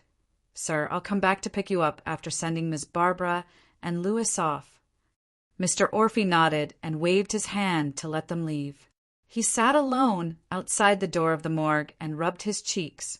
It was very quiet around. There wasn't even a pedestrian in the corridor. It was a completely quiet world. It should be the secretary who arranged to block the corridor to prevent unauthorized people from intruding. Although it was a bit of an abuse of power, Mr. Orphy wasn't angry at this time. Nor did he think it was good. He just didn't want to think too much about it. Behind the door was the world of death, and in this world, Dr. Frankie might be walking away. Mr. Orphy leaned his head against the wall and looked at the light on the ceiling of the corridor without focus. I smell death. Suddenly, a deep man's voice sounded in the corridor, accompanied by the rhythmic sound of heels hitting the floor. Because of the silence, the voice was very clear and immediately pulled Mr. Orphy back to reality from his dazed state of mind. Mr. Orphy saw a strange guy with a carnival mask on his face and a strange costume, which looked like the white robe worn by bishops during important ceremonies. This guy wearing a carnival mask slowly walked in front of Mr. Orphy. With his hands behind his back, he looked a little mysterious. This made Mr. Orphy frown subconsciously. "Who are you?" As soon as he said this, Mr. Orphy's heart skipped a beat. He suddenly remembered something that his secretary had mentioned to him. The video of Mr. Besson being shot. "I smell death." The voice behind the carnival mask became deeper and deeper. "But I can drive away death." Stop pretending to be mysterious. Mr. Orphy stared at the guy in front of him and instantly picked up the phone. But before the call was connected, Mr. Orphy's phone was quickly taken away, or rather, taken away from his hand. The person who did it wasn't the guy in the carnival mask in front of him, but another man who had walked up to him at some point. This man was wearing a grayish-black robe with a hood, like a wizard from a fairy tale. After taking away Mr. Orphy's phone, this guy quickly turned it off. "What do you want to do?" Mr. Orphy suddenly stood up. At this time, more and more guys in grayish-black robes appeared in front of Mr. Orphy. One of them put his hands on Mr. Orphy's shoulders and forced him to sit down. "Come, come." In an instant, Mr. Orphy had these guys in strange costumes cover his mouth. He even struggled a little. The man in the carnival mask slowly reached out his hand and pressed it on Mr. Orphy's forehead, saying indifferently, "Foolish sinner, I forgive you." A faint white light spread from his palm and imprinted on Mr. Orphe's forehead. With the appearance of this faint light, the wizards around began to murmur. They were in awe and praises. Mr. Orphe felt terrible at this moment, because he had seen too many fanatical and irrational religious people. These guys were obviously believers of some religious organization. But this was not the only thing that made Mr. Orphe feel terrible. He felt very good at this moment, unprecedentedly spirited. The melancholy in his heart seemed to have been dispelled in an instant, and he even became spirited as if he had just attended a ball. He was in a good mood, but this was obviously abnormal. "You," I said, "I can drive away death. At the same time, I can also take away sorrow." As he said this, the man in the carnival mask turned around and walked towards the door of the morgue. The two wizards beside him opened the door for him. Mr. Orphe only heard this mysterious guy say slowly, "I know you have a lot of doubts, but it doesn't matter. I will use a miracle to eliminate all the doubts in your heart and let you see the true light of the extraordinary and understand how great the miracle of life is. What do you want to do?" Mr. Orphe suddenly became anxious. How did these people get in without making a sound? Mr. Orphe's body was lifted up by the wizards and sent into the morgue. All of the wizards entered at the same time. The adepts surrounded Dr. Frankie's bed in circles. The mysterious carnival masked man stood at the head of the bed, and Mr. Orphe was still being restrained by the adepts. Glancing at Mr. Orphe's shocked expression, the man in the carnival mask seemed very satisfied.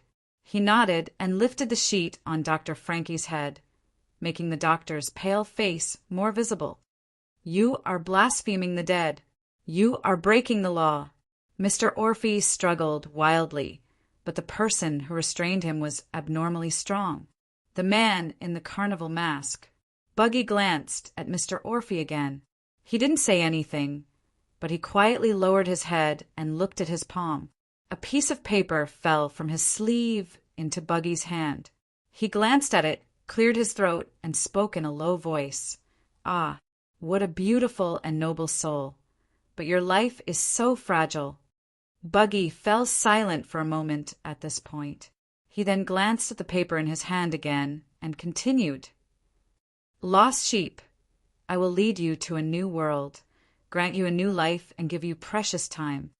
Mr. Orphe listened to this mysterious person speak these strange words, but for some reason he fell silent. What made Mr. Orphe incredulous was that at this moment there was a vague and absurd expectation in his heart. "Frankie, feel the glory of my God, and then return to this world as my God's servant." All of a sudden, Bucky let out a loud cry and raised his hands high. Then he suddenly shook his hands and pressed them on Dr. Frankie's chest. In an instant, the white light in the morgue expanded.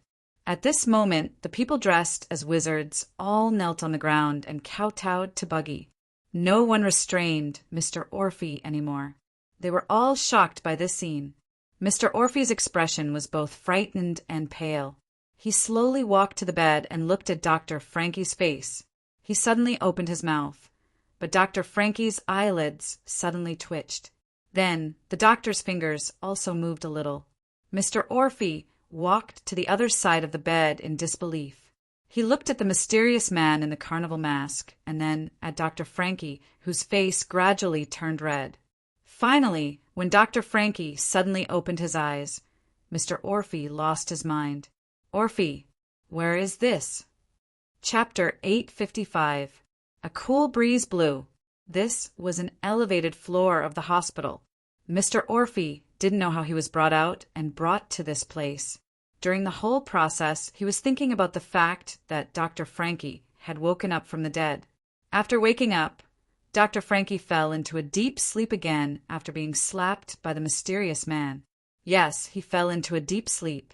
He was not lying on the bed with a cold body and no longer breathing like he was a while ago. Several wizards suddenly pushed Mr. Orphe forward. Mr. Orphe staggered 2 steps forward and saw the mysterious man who claimed to be the messenger of God was now looking at the night view of the city with his hands behind his back. I can keep Frankie alive." Mr. Orphe's heart suddenly jumped when he heard this. The messenger of God slowly turned around and said indifferently, "But in return, you have to be my servant." The messenger of God's legs slowly left the ground and showed Mr. Orphe an extraordinary power that was beyond the scope of science, completely breaking Mr. Orphe's inherent ideas. Why me? Ever since he left the morgue, Mr. Orphe had thought of countless things. He was not a person who would easily lose his cool or be bewitched, but the unnatural phenomenon of coming back from the dead was a huge shock to him. The messenger of God said indifferently, "I need to develop the church of my God, and before the glory of my God truly shines on the earth, I don't want to be hindered in any way by this country. So I need people who can serve my God. Mr. Orphe, Dr. Frankie's resurrection is the reward that my God gives you in advance. You want me to help you cover up all traces of your activities?" Mr. Orphe's heart suddenly trembled. As the head of the National Security Department, he had the authority to mobilize most of the country's secret forces, intelligence, and so on. He only needed an instant to imagine how quickly a new church that had his help would develop, but he knew nothing about the purpose of this religion. Are you willing?" Buggy looked down and said word by word. Mr. Orphe suddenly smiled bitterly and looked up. "You are actually a demon, right? This is a paid help, not a gift." His voice was so low that only Bucky in front of him could hear it. Just as Bucky was about to continue beating this guy and come up with the excuse he had prepared, he saw Mr. Orphe suddenly kneel down. Mr. Orphe raised his head and calmly said, "I have nothing to hesitate about. God's messenger, is it? From now on, I will be your servant." But Mr. Orphe stood up again and said seriously, "However, if you disappoint me, then what awaits this so-called church will be the military force of this country, all military force." God's emissary. Bucky chuckled, but he was actually scared to death. F***CK. Don't use the military might of a country to scare people. Although I know you are really awesome. Bucky took a deep breath. It seemed that the miracle promised by Miss Servant Girl was almost done.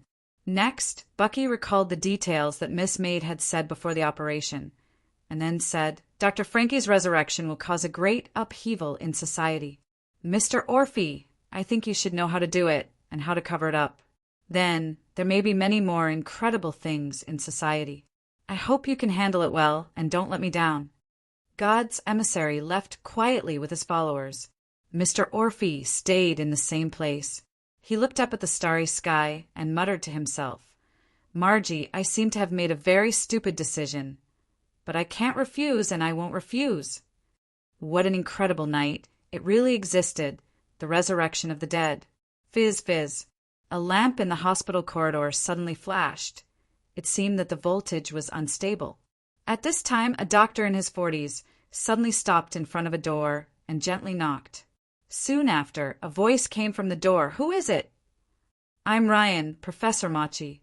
Dr. Ryan directly pushed the door and walked into Professor Machi's office. Professor Machi, who was sitting in the chair, asked curiously, "What's the matter?" Dr. Ryan walked to the desk and sat down. He said seriously, "Professor Machi, I have something to ask you about Dr. Frankie's condition this time. I don't know if you can solve the doubts in my heart." "Dr. Frankie? What happened to him?" Professor Machi said regretfully, "Oh, Dr. Frankie is really pitiful. Of course, his medical record is unprecedented. Maybe it's a rare contribution to medicine. At least we got a precious piece of information." Dr. Ryan shook his head, then stared at Professor Machi and said coldly, "Professor, I'm not talking about Dr. Frankie's medical record, but something else." With that, Dr. Ryan put his hand into the pocket of his doctor's robe, then took out a small sealed bag and put it in front of Professor Machi, saying, "This is a special nutritional pill you prescribed for Dr. Frankie to maintain his body's consumption." "Oh, that's right. What's the problem?" Professor Machi looked at Dr. Ryan indifferently. Dr. Ryan said, "I took it to do a composition analysis and found many unknown elements. Also, the technology of making this pill seems to be beyond the current technology, right? So what? Professor Machi said calmly. Dr. Ryan smiled and said, Professor, I fed this drug to a white mouse. Guess what I found? What did you find? It's poison. Dr. Ryan sneered. Although I don't know how it was synthesized, it's obviously highly toxic. Although it can provide a huge amount of energy to the human body, I'm afraid it's forbidden, right? So, Dr. Ryan continued to sneer, Professor, if people know that you're secretly developing a dangerous, forbidden drug, if Mr. Orphy knows that you gave Dr. Frankie such a dangerous drug, I wonder what will happen to you? Professor Emochi just smiled faintly. He reached out and picked up the small sealed bag that Dr. Ryan brought over. He looked at the small pill inside and said indifferently, You should have extra copies on hand, right? Tell me, what do you want? Dr. Ryan's eyes lit up. It's very simple. For the next transfer, I hope you can recommend me to be the director. Then, I hope to participate in the development of this drug. I want to cooperate with you, Professor. A bit ambitious. Professor Machi nodded, but he was quite disappointed. But is that all? It's a waste of my time. What? Dr. Ryan was suddenly startled. Professor Machi said indifferently, This drug can't be used alone. It needs to be combined with another kind of medicine. The reason why I gave it to Dr. Frankie was that without it, Dr. Frankie couldn't have survived until now. I don't want my master to say that I didn't do a good job in after-sales service. So, under Dr. Ryan's horrified gaze, Professor Machi, as the attending doctor of Dr. Frankie's consultation, he gradually changed from a bad old man to an incredibly beautiful woman in a black dress. He became her a beautiful woman. So, I'm really not interested in you. Forget what happened tonight, and then destroy these drugs and your experimental data. Machi ordered in a clear voice. Click. Dr. Ryan was expressionless, like a puppet, gently pushed open the office door and then walked out in a daze. They were all rich people with clean backgrounds, and almost all of them were in Mr. Besson's circle of friends. Buggy needed a large number of believers. Of course, he didn't explicitly tell Mr. Besson this, but Mr. Besson, who was completely immersed in the fanaticism of the great god Buggy, easily imagined what he needed to do. As the first servant of the messenger of God, as the closest servant to the omniscient and omnipotent god Buggy, how could he not contribute all his strength to spread his glory? Even his wife, who would quietly enter the room of the messenger of God at night to discuss various things, Mr. Besson pretended not to see it. Even if Mrs. Besson was happily serving the messenger of God in the room, Mr. Besson didn't mind at all, and even had an impulse to do it himself. So, of course, forgave her. Mr. Besson had planned to give everything he had. Therefore, there was nothing wrong with his wife, who he regarded as his own private property, also giving it to the messenger of God. After his wife came back, Mr. Besson would carefully ask his wife if there was anything that made the messenger of God unhappy during the whole process. He was afraid that his wife would make any mistakes in serving the messenger of God and make the great messenger unhappy. Mr. Besson was so dedicated that he wanted to contribute all his strength to the recovery of God Buggy. Therefore, when the messenger of God said that he was going to perform a great miracle in front of the believers, Mr. Besson suddenly felt as if he had received dozens of blessings, and his whole body was full of strength. A miracle. After the great messenger of God had finally saved him, he was going to create a miracle of life again. Mr. Besson couldn't sit still. He immediately rushed to inform all his friends who had secretly joined the church under his persuasion, especially those who only joined half-heartedly, but didn't really agree with him. They were the key to persuade. Thanks to Mr. Besson's hard work in preparing the outfits and waiting for orders, there were now so many followers dressed as wizards. In fact, the fact that the messenger of God had revived a person who had been confirmed dead by the hospital did not disappoint Mr. Besson and all the believers present. Mr. Besson, who was arranging the positions of these believers, was listening to these people quietly talking about this incredible night, and his heart was filled with excitement. because from the content of these people's conversations, the tone of their voices, and the awe that they could not help but reveal, he was sure that after tonight, these people would become like him, wholeheartedly believing in the greatest omniscient and omnipotent God Buggy. Oh, our great messenger of God. Mr. Besson was even thinking about whether he should encourage 2 more female believers to inherit the glory of the messenger of God tonight. Because Mr. Besson found one thing, that was, after inheriting the glory of the messenger of God for many nights, the skin of his wife had improved a lot recently, and she even looked a lot younger, just like when he married her a few years ago. Unfortunately, Mr. Besson lamented that he was not a woman. Otherwise, he would really like to do it himself and inherit the glory of the messenger of God. Would the messenger of God be interested in following behind? Buggy, who did not know what Mr. Besson was thinking, suddenly felt a chill on his back, as if he was being watched by something terrifying. Messenger, the last batch of people has been sent away. Don't worry, I was very careful. A friend of mine in this hospital is also a believer here. He is one of the shareholders here, so no one found out that we were here. Mr. Besson came in front of Buggy very enthusiastically. Buggy only felt that the chill on his back was getting heavier, and he suddenly shivered. Mr. Besson immediately asked with concern, "Ah, messenger, what's wrong with you? Is it because you are too tired to perform the miracle this time?" Buggy looked up at the night sky and said slowly, "I need to pee, so I need to go to the toilet first." After that, Buggy hurried to find the toilet. Mr. Besson stared at the back of the messenger of God who ran away and said in amazement, "He is indeed the messenger of God. Even when he needs to pee, he is so unique." Of course, Buggy was not really in a hurry to pee. He was just looking for the servant girl who guided him to establish the sect. In the underground parking of the hospital, Buggy looked around and finally came to the door of the elevator. Then he anxiously waited. The elevator had already started, and someone was coming down from the upper floor. Ding! When the elevator door opened, the servant girl in a black dress slowly walked out, and she saw Buggy at first glance. "Buggy, why are you not going back? Why are you still here?" Buggy quickly stepped forward and showed a flattering smile. "I am here to report the result of tonight's battle to you. Miss Yi, I like you this time as really." Unexpectedly, the servant girl waved her hand at this time and said indifferently, "No need. From now on, I will stop tutoring you, and the development of your sect will depend on your own efforts." "What?" Buggy was stunned and hurriedly said, "Don't! I still have a lot of things to rely on you." He suddenly looked at Buggy, and Buggy suddenly broke out in a cold sweat. "You had nothing at the beginning.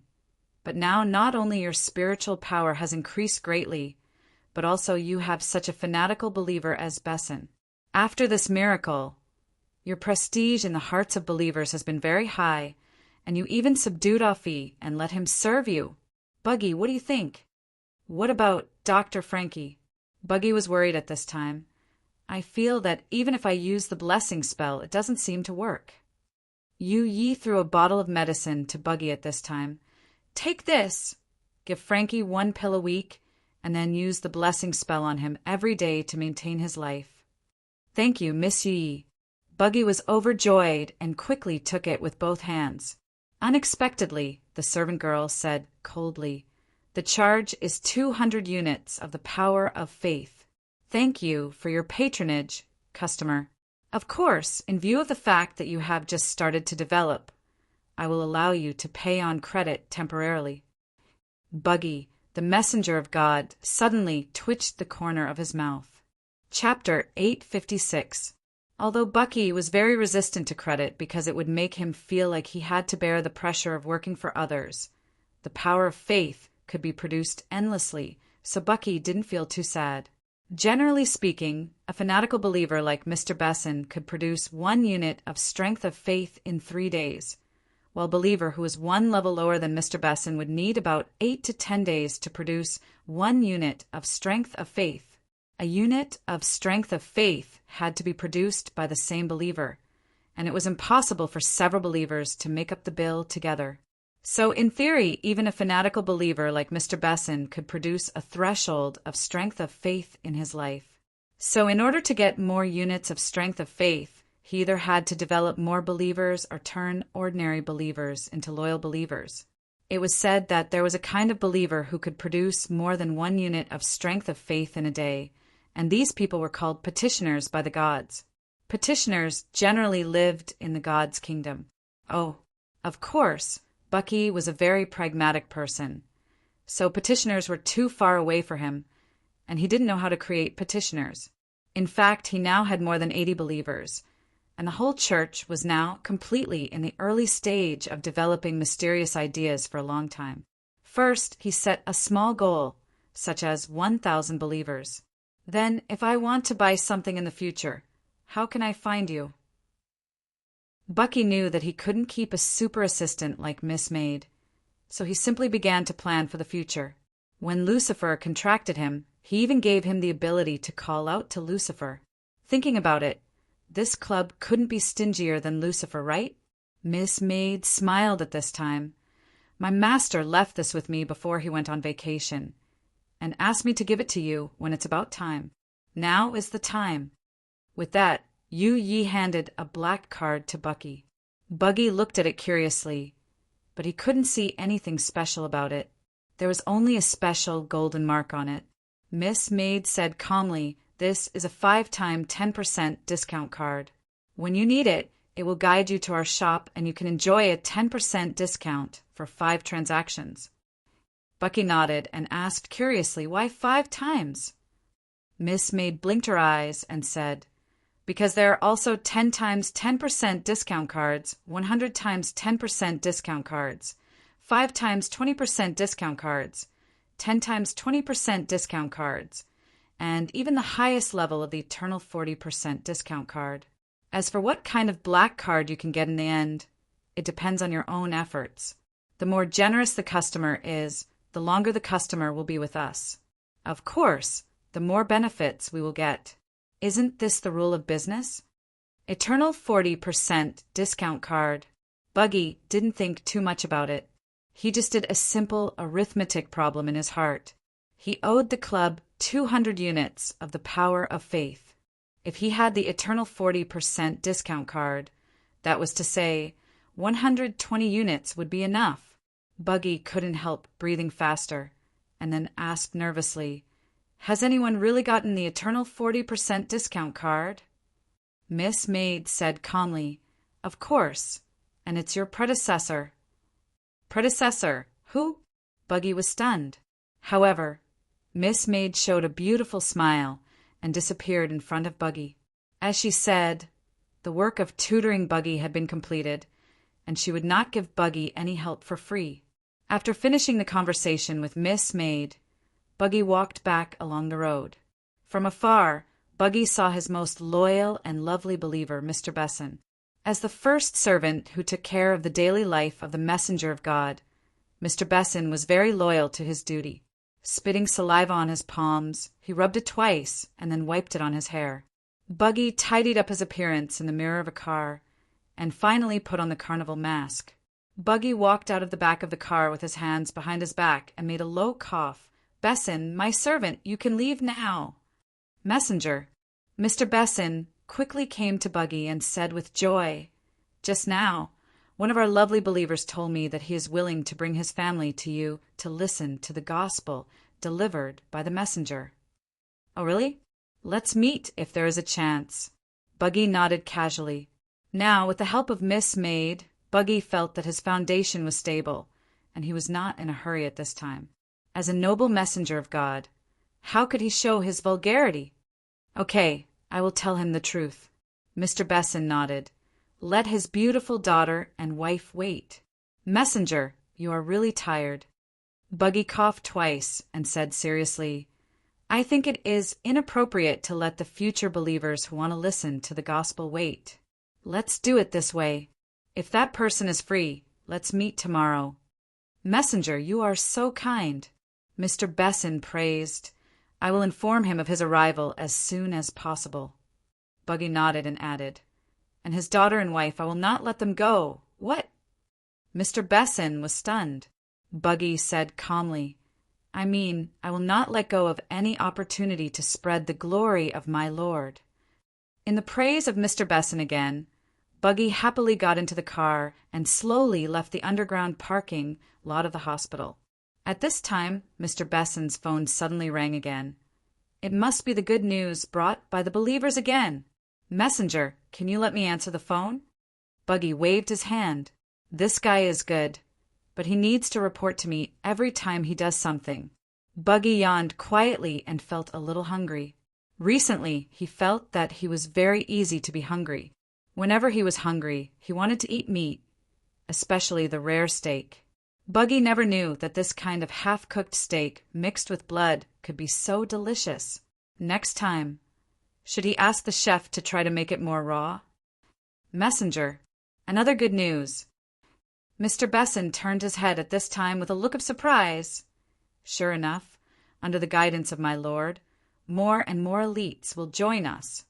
Oh, whose wife is it this time? I mean, who is it this time? Buggy asked curiously. Mr. Besson said at this time. This time, she is different from my previous friends. This time, she is the real boss behind my company. Buggy was stunned. During this period of time, he and Mr. Besson's wife talked about the glory of human nature in simple terms from time to time, and Buggy also learned a lot about Mr. Besson from them. For example, how he became rich more than 10 years ago, and what business he was doing now. Mr. Besson's own company was actually a subsidiary of a big group, and so on. Mr. Besson was the president of such a small company, but his friends were already in the circle of rich people. If it was the big boss behind Mr. Besson, who knew how big the boss behind Mr. Besson was, Buggy suddenly became interested. Once he could subdue the big boss behind Mr. Besson, it would be immeasurably beneficial for his future development. Who is this man? Mr. Besson quickly said, It's Mr. San Fran. San Fran? Buggy was stunned. It seemed that he had never heard of this name. But since this man was the big boss behind Mr. Besson, he should have great power in society, right? But Buggy was not afraid at all. He had just subdued a big boss from the Ministry of Defense. Oh, I see. When I am free, bring him over and let me meet him. Messenger, I will not let you down. Mr. Besson nodded solemnly. By the way, what does the wife look like? Is she a smart woman? Buggy asked the question he was more concerned about. The car slowly left. My humble house. The humidity at night was a bit heavy, especially in this ancient city by the sea. Fortunately, it was summer now, and such humidity and cool wind obviously did not make people feel uncomfortable. Song-ing was still busy with the Song Dynasty group. Strictly speaking, the Song family had a big business, but not a big family. Because Song Tianyu had crossed the sea in those years, he was the only real member of the Song family, and the rest were only a few loyal old servants. And most of these old people had reduced their losses in these years of hard work. Therefore, even if Song Tianyu later took root in South America and reorganized the Song family was still in a situation where there were few people. People had their traditions, and Song Tianyu was a very traditional person. He still maintained some old ideas in many aspects, such as the family business should only be passed on to the sons and not to the daughters. Although Song-ing used her excellent performance to win Master Song's tolerance and change, she was still a long way from truly overthrowing Master Song's inherent values. She worked hard for this, even if she used the room as an office. After 11 o'clock, the servant brought supper and refreshment drinks. Song-ing put down the documents in her hand and picked up the cup, but suddenly remembered something, so she stopped and asked, How's that guy learning? Did the etiquette teacher say anything? The servant was actually not old, even younger than Song-ing. In fact, she was also a person who came out after being trained in the village. She was a graduate 2 years later than gone home. Her name was Yukiko, and she was Japanese. That guy. Yukiko was a lively girl. At this time, she blinked and asked wittily, Missing, who are you talking about? Song Ing rolled her eyes. Wanna die? How do you want to do it? Yukiko giggled. She was young, but she was very voluptuous. When she giggled, her chest bounced up and down shamelessly. She twirled a strand of her hair around her finger and said softly, "Young Master Chiu finished the etiquette teacher's guidance early. It should be about time for him to rest." Song Ing was stunned and frowned. Finished early? Didn't he go easy on him? Yukiko said, "Miss, you know how old-fashioned the etiquette teacher is. Even if we want to go easy on Master Chiu, Teacher Krall won't do it." Song Ing shook her head. "What do you mean?" Yukiko said with a strange expression, "Teacher Krall said that Master Chiu doesn't need to learn etiquette at all. As long as he sits here, it's already a model of etiquette. I don't know exactly what it is, but after Teacher Krall went in, he came out not long after. He even scolded you, miss, and asked if you were deliberately making fun of him. Is he really that good?" Song Ing frowned and said to herself, "Krall is the etiquette teacher of many descendants of ancient aristocrats. He can be said to be an encyclopedia of etiquette, but he gave such a high evaluation. Didn't he grow up in an ordinary family?" Yukiko held her cheeks and said, "Miss, don't you think that this Master Chiu's appearance is too unbelievable?" Song Ing looked at Yukiko. Yukiko didn't seem to notice the change in Song Ying's expression. She just stared blankly at the ceiling and said, "You know, Master Chiu just went out on a mission and picked up a random person. Unexpectedly, he turned out to be the relative that Father has been looking for decades. Isn't this too much of a coincidence?" Song Ing suddenly asked, "What are you trying to say? Are you saying that there's something wrong with my uncle?" Yukiko shook her head. "Of course, I won't doubt Master Chiu, but this Master Chiu who appeared out of nowhere is hard to say. Anyway, with the current technology, it's quite easy to forge a blood bond, right?" Song Ing shook her head. When Yukiko said this, her heart was a little shaken. It was easy for others to think that there was something strange about the appearance of Master Chiu, or even that he might have come for the Song family's wealth. After all, although Father Song didn't make it public that he was looking for his relative, it was impossible to say that there was no news of it after decades. If this was an elaborate scam, Father Song, her grandfather, really liked Luochiu. This Luochiu was carefully cultivated to please Father Song. "Yukiko helped me do something." Thinking of this, Song Ing changed her tone and said seriously, "You absolutely can't let Fifth Uncle know."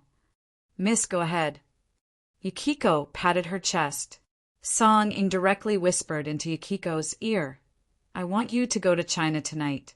I will tell others that you are helping me on a business trip. After you arrive in China, I will give you the next step." Yukiko nodded. "Then I'll leave right away." In the same humble house, Luochiu's room was opposite Song Ying's room.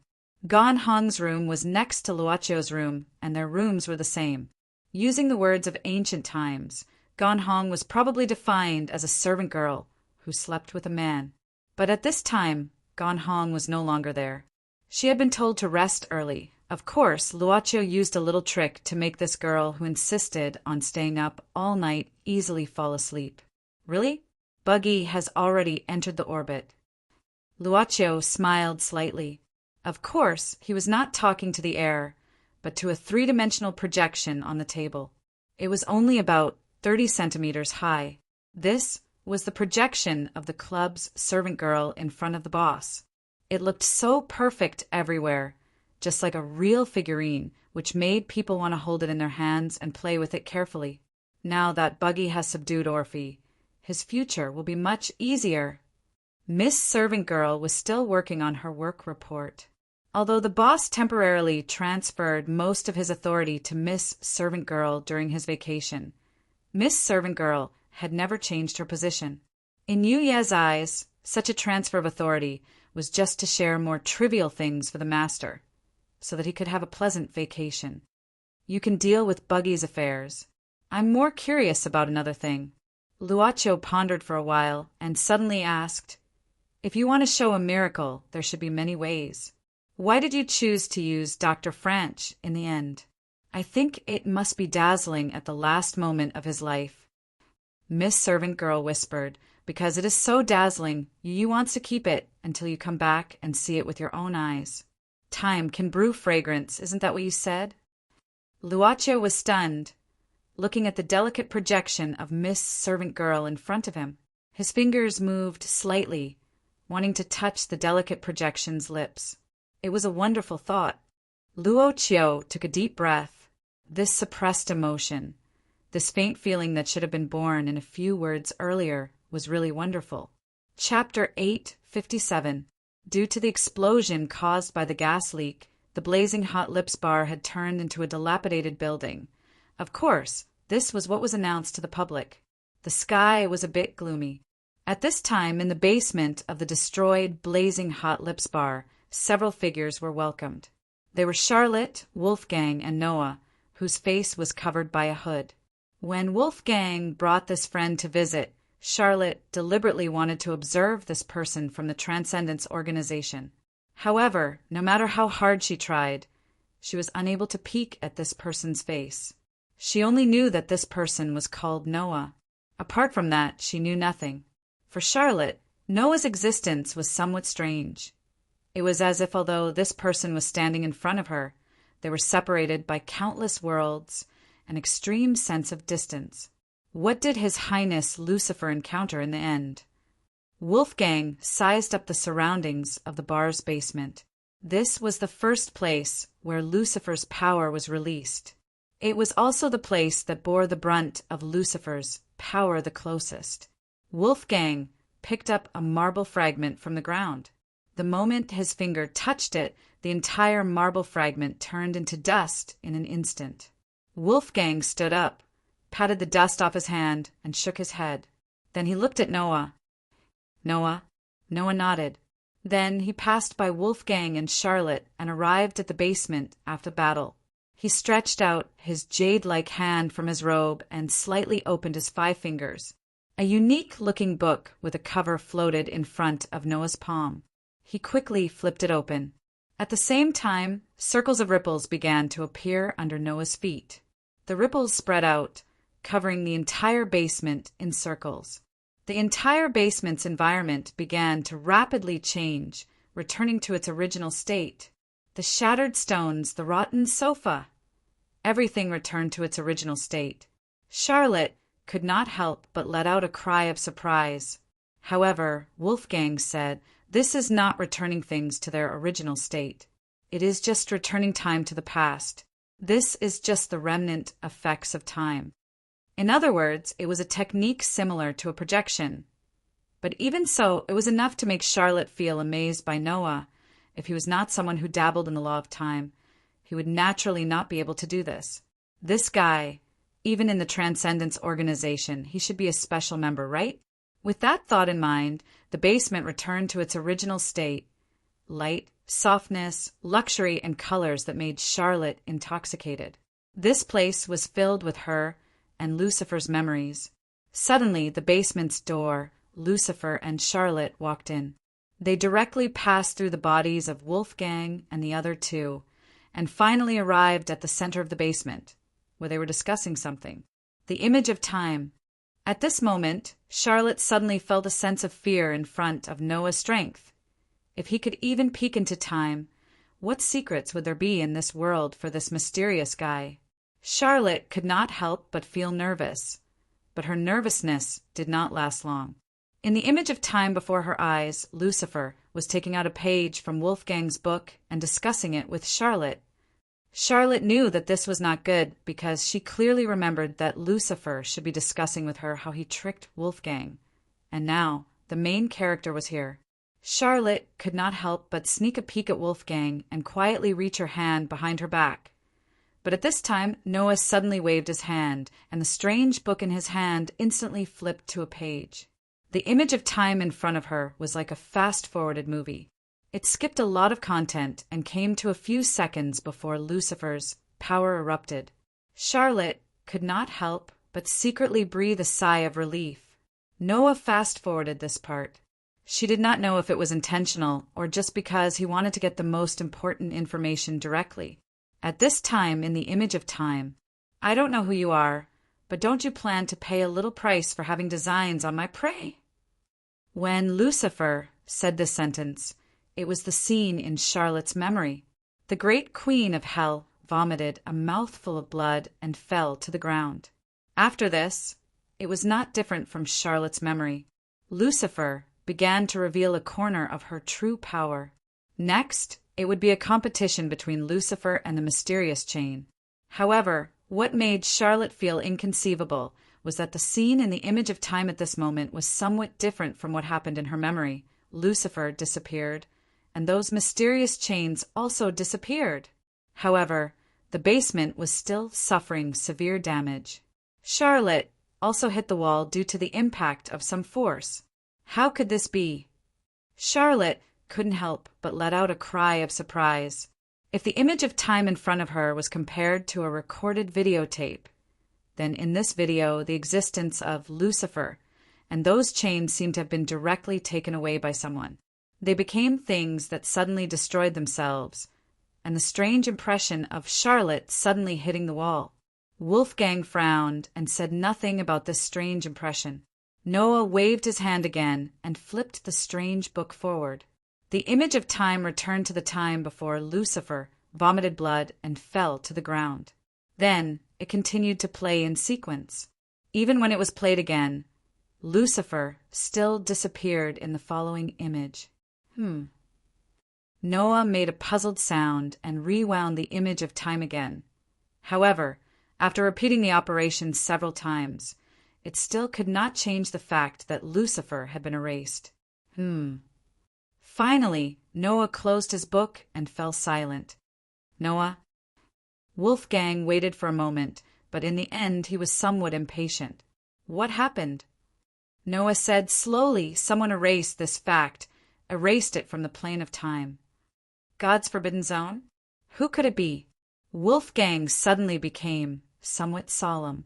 Time and space, even in the organization of transcendence, were quite rigorous and important topics. It was a domain that most transcendents could not touch. They referred to time and space as forbidden zones. The forbidden zones of time, space, and life, these three were collectively known as the three great forbidden zones, and were ultimately categorized into the domain of the gods. They were the true definition of gods, and not the gods that could be recognized in human consciousness today. It might not be the true forbidden zone of the gods. Noah mused. For example, my gemstone sword can do something similar, but it's used to cut through space. Therefore, some special primordial treasures might be able to do it as well. Even individuals born with the power of time might be able to do it. Could the chain that Charlotte mentioned be such a primordial treasure? Wolfgang asked solemnly. However, Noah only shook his head. In the long history of time, I have never come across a chain that could control time. Any trace of Lucifer has been erased here, and this is no longer something that could be done by something that has just stepped into the forbidden zone of time. In other words, we still can't find Lucifer, right? Charlotte was not in the mood to care about this. She was only concerned about Lucifer's whereabouts. At this time, her tone was somewhat dissatisfied. Wolfgang, didn't you say that you were very powerful, but in the end you were not completely ignorant? Let's leave here first. Noah waved his hand coldly. Wolfgang realized something. Transcendents were always monitored by the world's will. Although they used special methods to make themselves immune to the gaze of the world's will for a short time, it was not a long-term solution.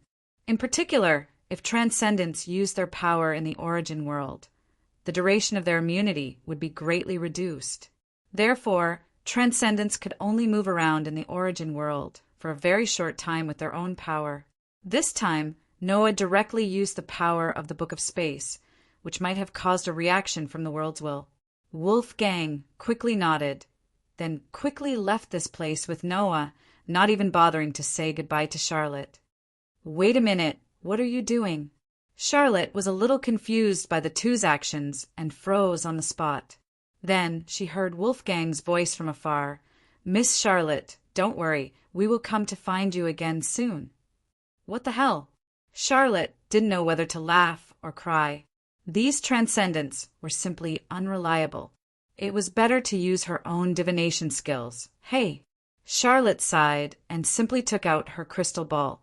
But at this time, a brawny man wearing a wrestling mask quickly walked out of the ruins to Charlotte. The brawny man lowered his head and said, "Lady Charlotte, I still can't find traces of my brother and Chi-Chi. They also disappeared." What? The brawny man and the three-headed hound, Chi-Chi, were sent by Charlotte not long ago to search for a missing 3-star demon, but unexpectedly after they went, they also disappeared. This made Charlotte feel the seriousness of her loss of composure. As the queen, Lucifer, disappeared, and now the demons under her were also disappearing one after another. This made Charlotte suddenly feel that something in the darkness was controlling everything. Charlotte gritted her teeth and suddenly said resolutely, "Summon all the demons back. Tonight, I want to perform a blood sacrifice. I want to use the great divination skill." The younger brother was stunned. He opened his mouth, but he did not dare to disobey Charlotte's orders and could only leave quickly. The so-called blood sacrifice was a ritual that used the lives of demons as sacrifices to greatly increase the accuracy of divination. I just don't know. Can this great divination skill defeat Lady Charlotte's innate guiding light attribute? I feel like there's a bottomless abyss ahead, the younger brother sighed and began to summon the demons hidden in this city. The sound of the shower head drowned out the sound of talking. In the bathroom of dormitory 403, Arnaud was talking to Boston. Because he had to take the college exam these few days, and because he had to keep an eye on Caroline, Arnaud did not exchange identities with Haley. But he could not leave Boston and his gang alone. Arnaud knew very well what kind of people were in Boston's gang. They were a group of people with poor self-control, brainless, and prone to making mistakes. Arnaud did not like to see his efforts wasted because of these guys' momentary laxity. At present, there were two main things that Arnaud ordered the Boston gang to do. The first was to temporarily stabilize the sales of bath salts and let the powerful big shots investigate and kill each other. His side would temporarily lie low and wait for the opportunity. In fact, Arnaud was already considering whether to create some conflicts for these big shots to speed up the consumption of strength among them. The other thing was to follow Mr. Carlo's lead. Because there was a large amount of wealth from a high-end apartment here, Carlo intended to cheat Nia out of her life-saving money, and Arnaud intended to eat up all of it. Mr. Carlo has been to a lot of places these few days and has seen a lot of people. It seems that the property sale should be completed soon. On the other end of the phone, the person who reported to Arnaud was the big cousin who had been sent to follow Carlo. Arnaud nodded with satisfaction and then carefully gave a few instructions to the big cousin. After that, he called Boston and asked about Haley's current situation. When he learned that Haley's mood had become more and more unstable in the past few days, Arnaud did not say anything. Haley had a strong tendency to violence. Otherwise, he would not have killed their father by mistake back then.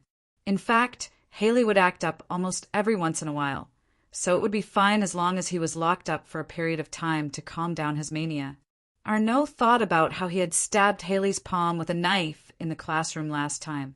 After that, it reminded Haley of the bad things back then. The impact on him was too great, so it was not particularly strange that he needed some time to calm down. Therefore, he said to Boston on the other end of the phone, "Continue to lock him up. It's not the first time anyway. Wait until he calms down."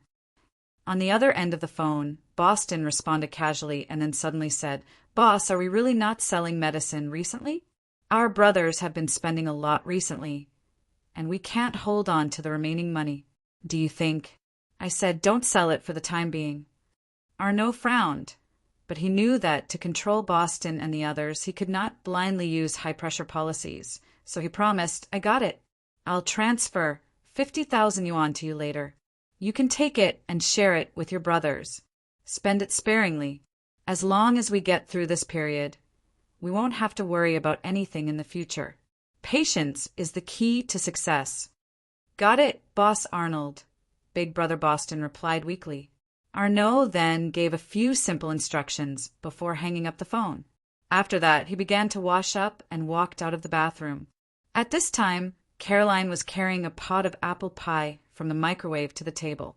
When she saw Arnaud coming out, she smiled and said, I made this according to the recipe. I don't know if it tastes good. Come and try it. Arnaud looked at the flour still stuck to Caroline's nose, smiled, and walked over. Okay. Arnaud narrowed his eyes as he looked at Caroline, who was cutting the apple pie with a knife. He was a little unclear about what happened between Caroline and Haley when he was pretending to be him, but he could clearly feel that Caroline had a good impression of the identity of Arnaud. Perhaps it was just a temporary emotion that arose when they were going through hardships together, or perhaps it was a means that Caroline used to get better help. Women liked to bind men with emotions. But no matter which it was, Caroline should now be in a state of relying on the identity of Arnaud.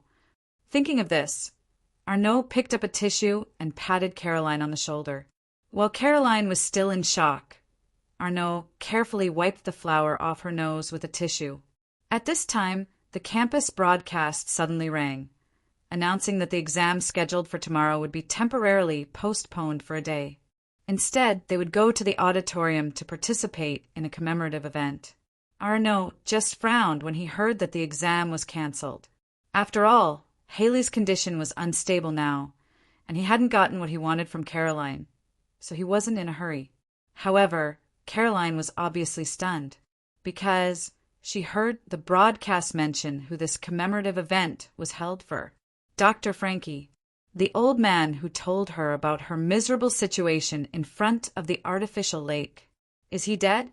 Caroline, what's wrong with you? Arnaud noticed Caroline's strange behavior and couldn't help but ask curiously. Caroline shook her head. Speaking of which, is this your college? I remember that one of your degrees is in the Department of Mechanical and Electrical Engineering, right? Arnaud nodded helplessly. Yes, I actually have to attend by name. It seems that I have to attend, but it's good to mourn. After all, I've attended Dr. Frankie's classes several times. He is indeed a very talented person. So you know him? Arnaud said casually, It's just an invitation class. We met in the big class. We know him, but he doesn't know us. Let's not talk about this. Let me have a taste. It's getting cold. Chapter 858.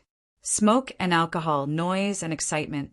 Amid the revelry, Boston Bro moved the poker cards in his hand, little by little. It was a simple poker game called Baccarat, which was also the most popular game among gamblers. The dealer wins. However, following the dealer's merciless judgment, Boston Bro had no choice but to sweep away the poker cards in front of him in a discouraged manner. After throwing away his last chip, he left in a huff.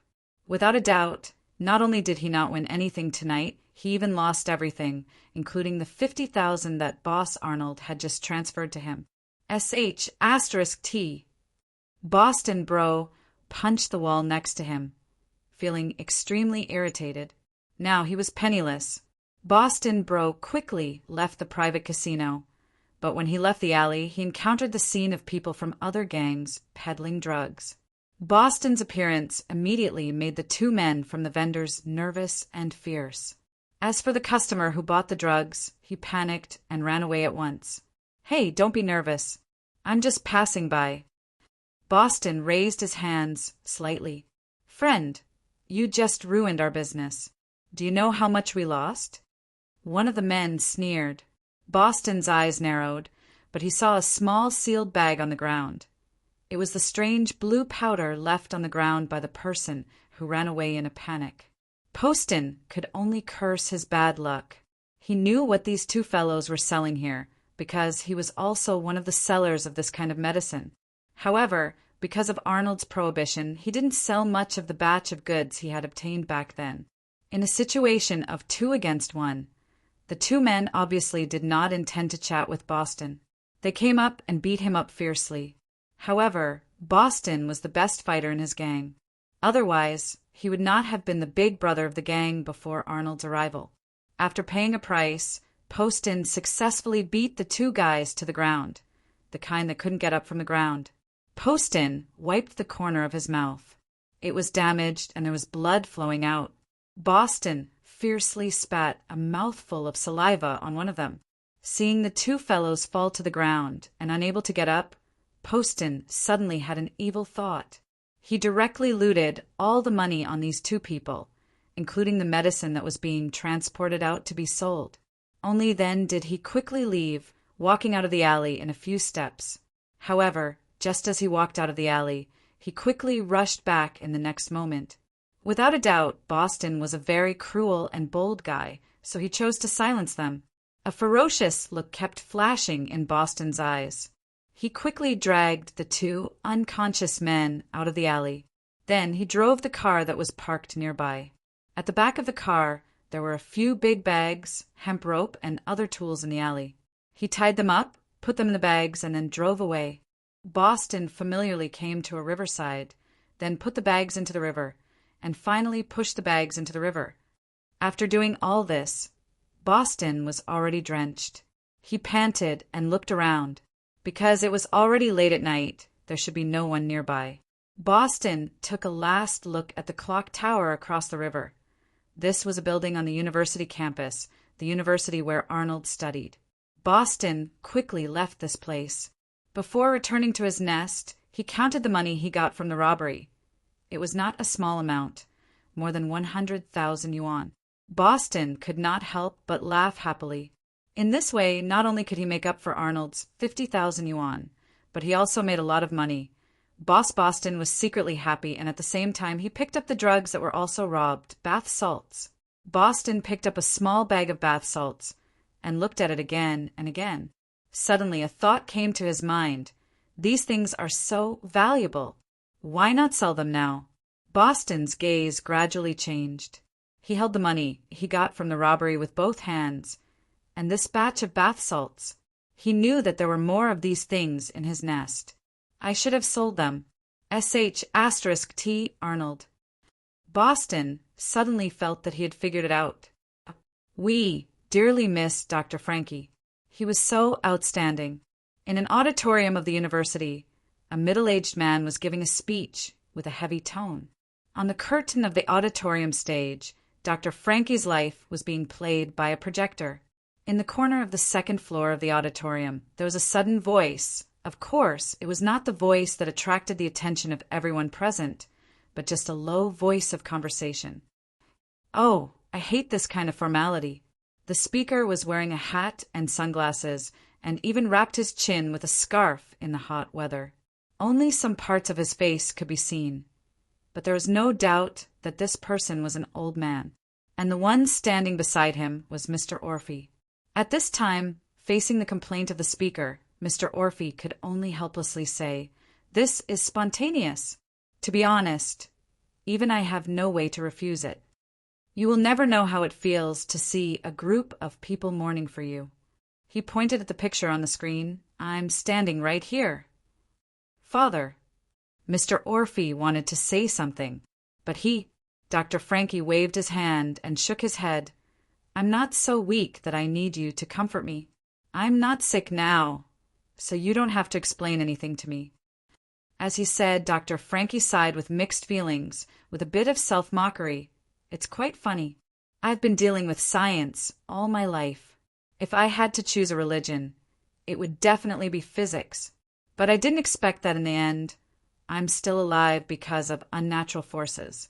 Now, even if I'm sober and rational, I still can't accept the change in my worldview. Orphy, maybe you did something very wrong." Mr. Orphy did not answer, but just looked at the screen in front of him.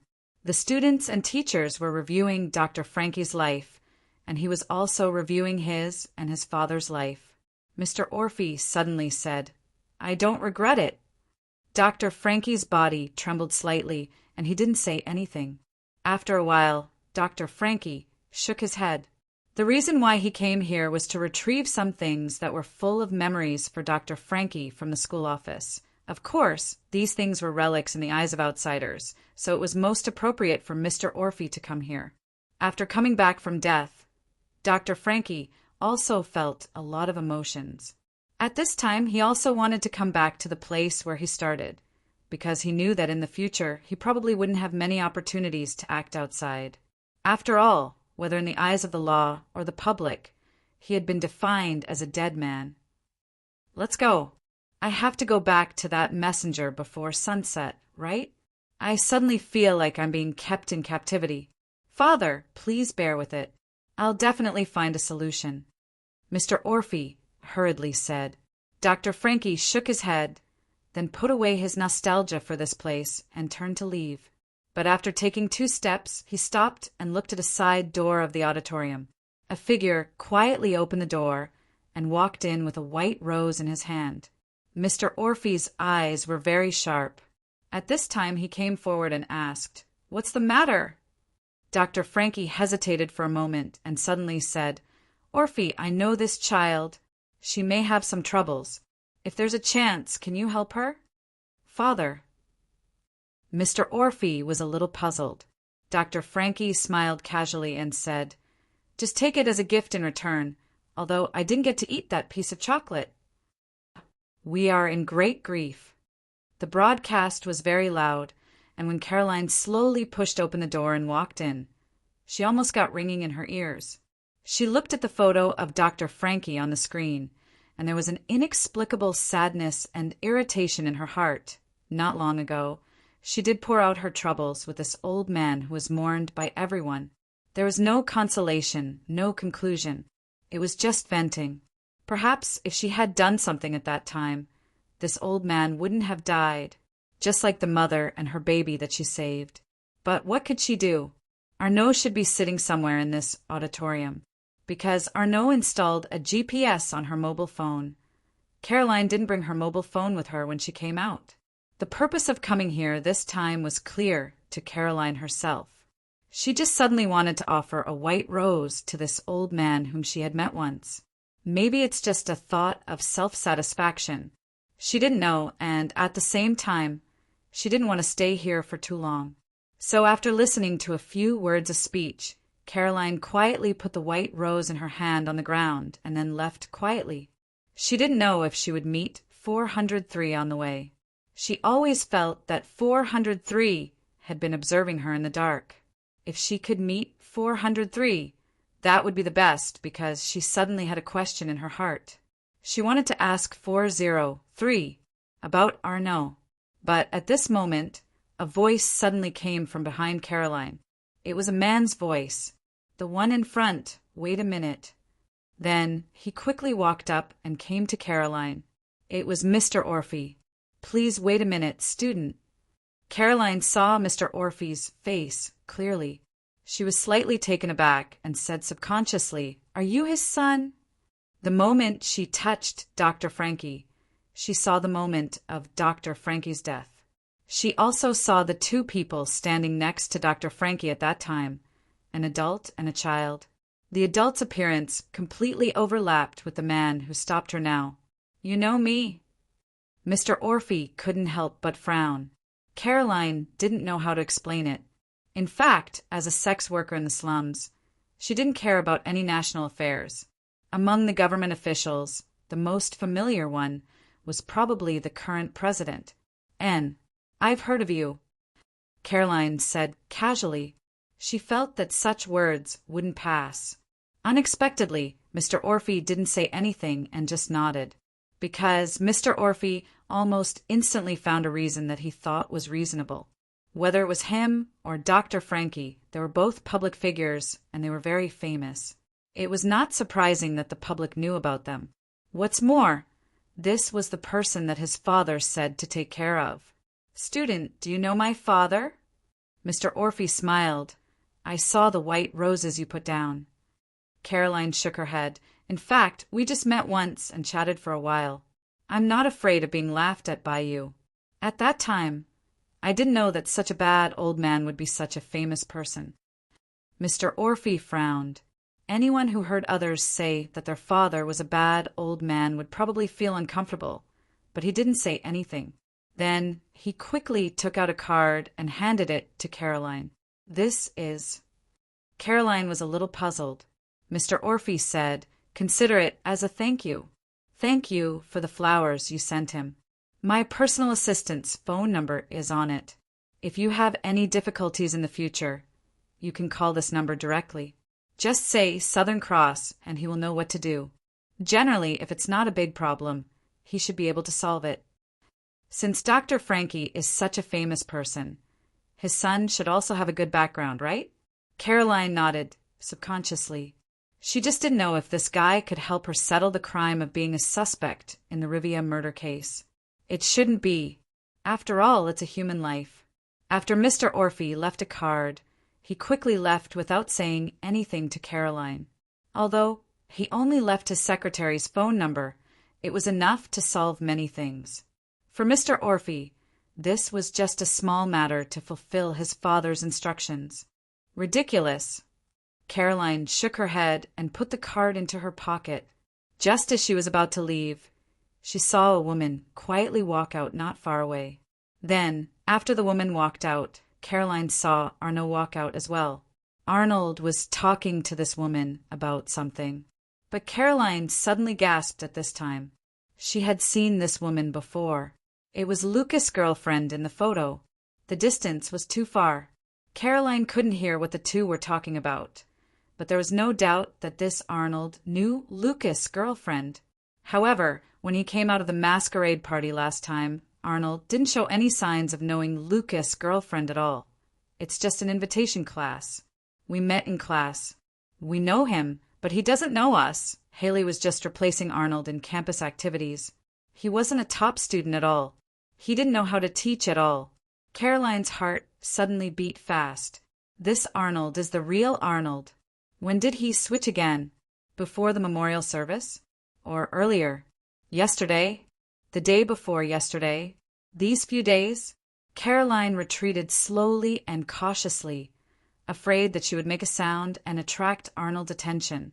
She turned a corner and then ran away like crazy. She left the auditorium and ran completely out of the place where the auditorium was located. However, as she ran in a hurry, her heart beat faster, as if it was about to jump out. She even heard her own violent heartbeat. But Caroline suddenly bumped into something and had to stop. It was 403. He really followed me. Why are you looking for me in such a hurry? 403 reached out to pull up Caroline, who had fallen to the ground, and asked, "Why are you so flustered?" The moment Caroline's hand touched 403, a flash of light occupied her vision. It was dark all around. Boston. Big bag. Something was being dragged. By the river. Chapter 859. Caroline retracted her hand at lightning speed. So 403 didn't really grab it. 403 felt very surprised.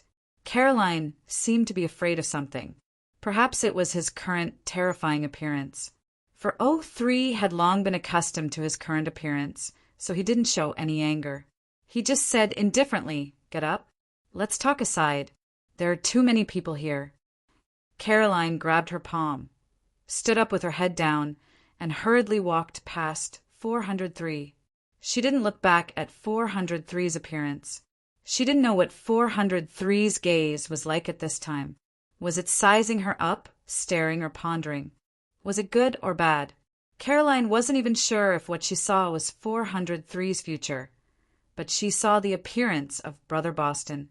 Their fates were intertwined. For 03, do you know that the current Arnold is the real Arnold? If he knew it early, why didn't he remind me? Suddenly, Caroline remembered what Nia said. Don't trust anyone easily. Caroline suddenly had the idea of retreating. So behind the teaching building, Caroline directly said what she meant. I don't want to continue. I just want to leave. I don't want to continue such dangerous things. For 03 was silent for a moment and shook his head. Caroline, I thought you were a persevering person, but you let me down. Caroline was amused.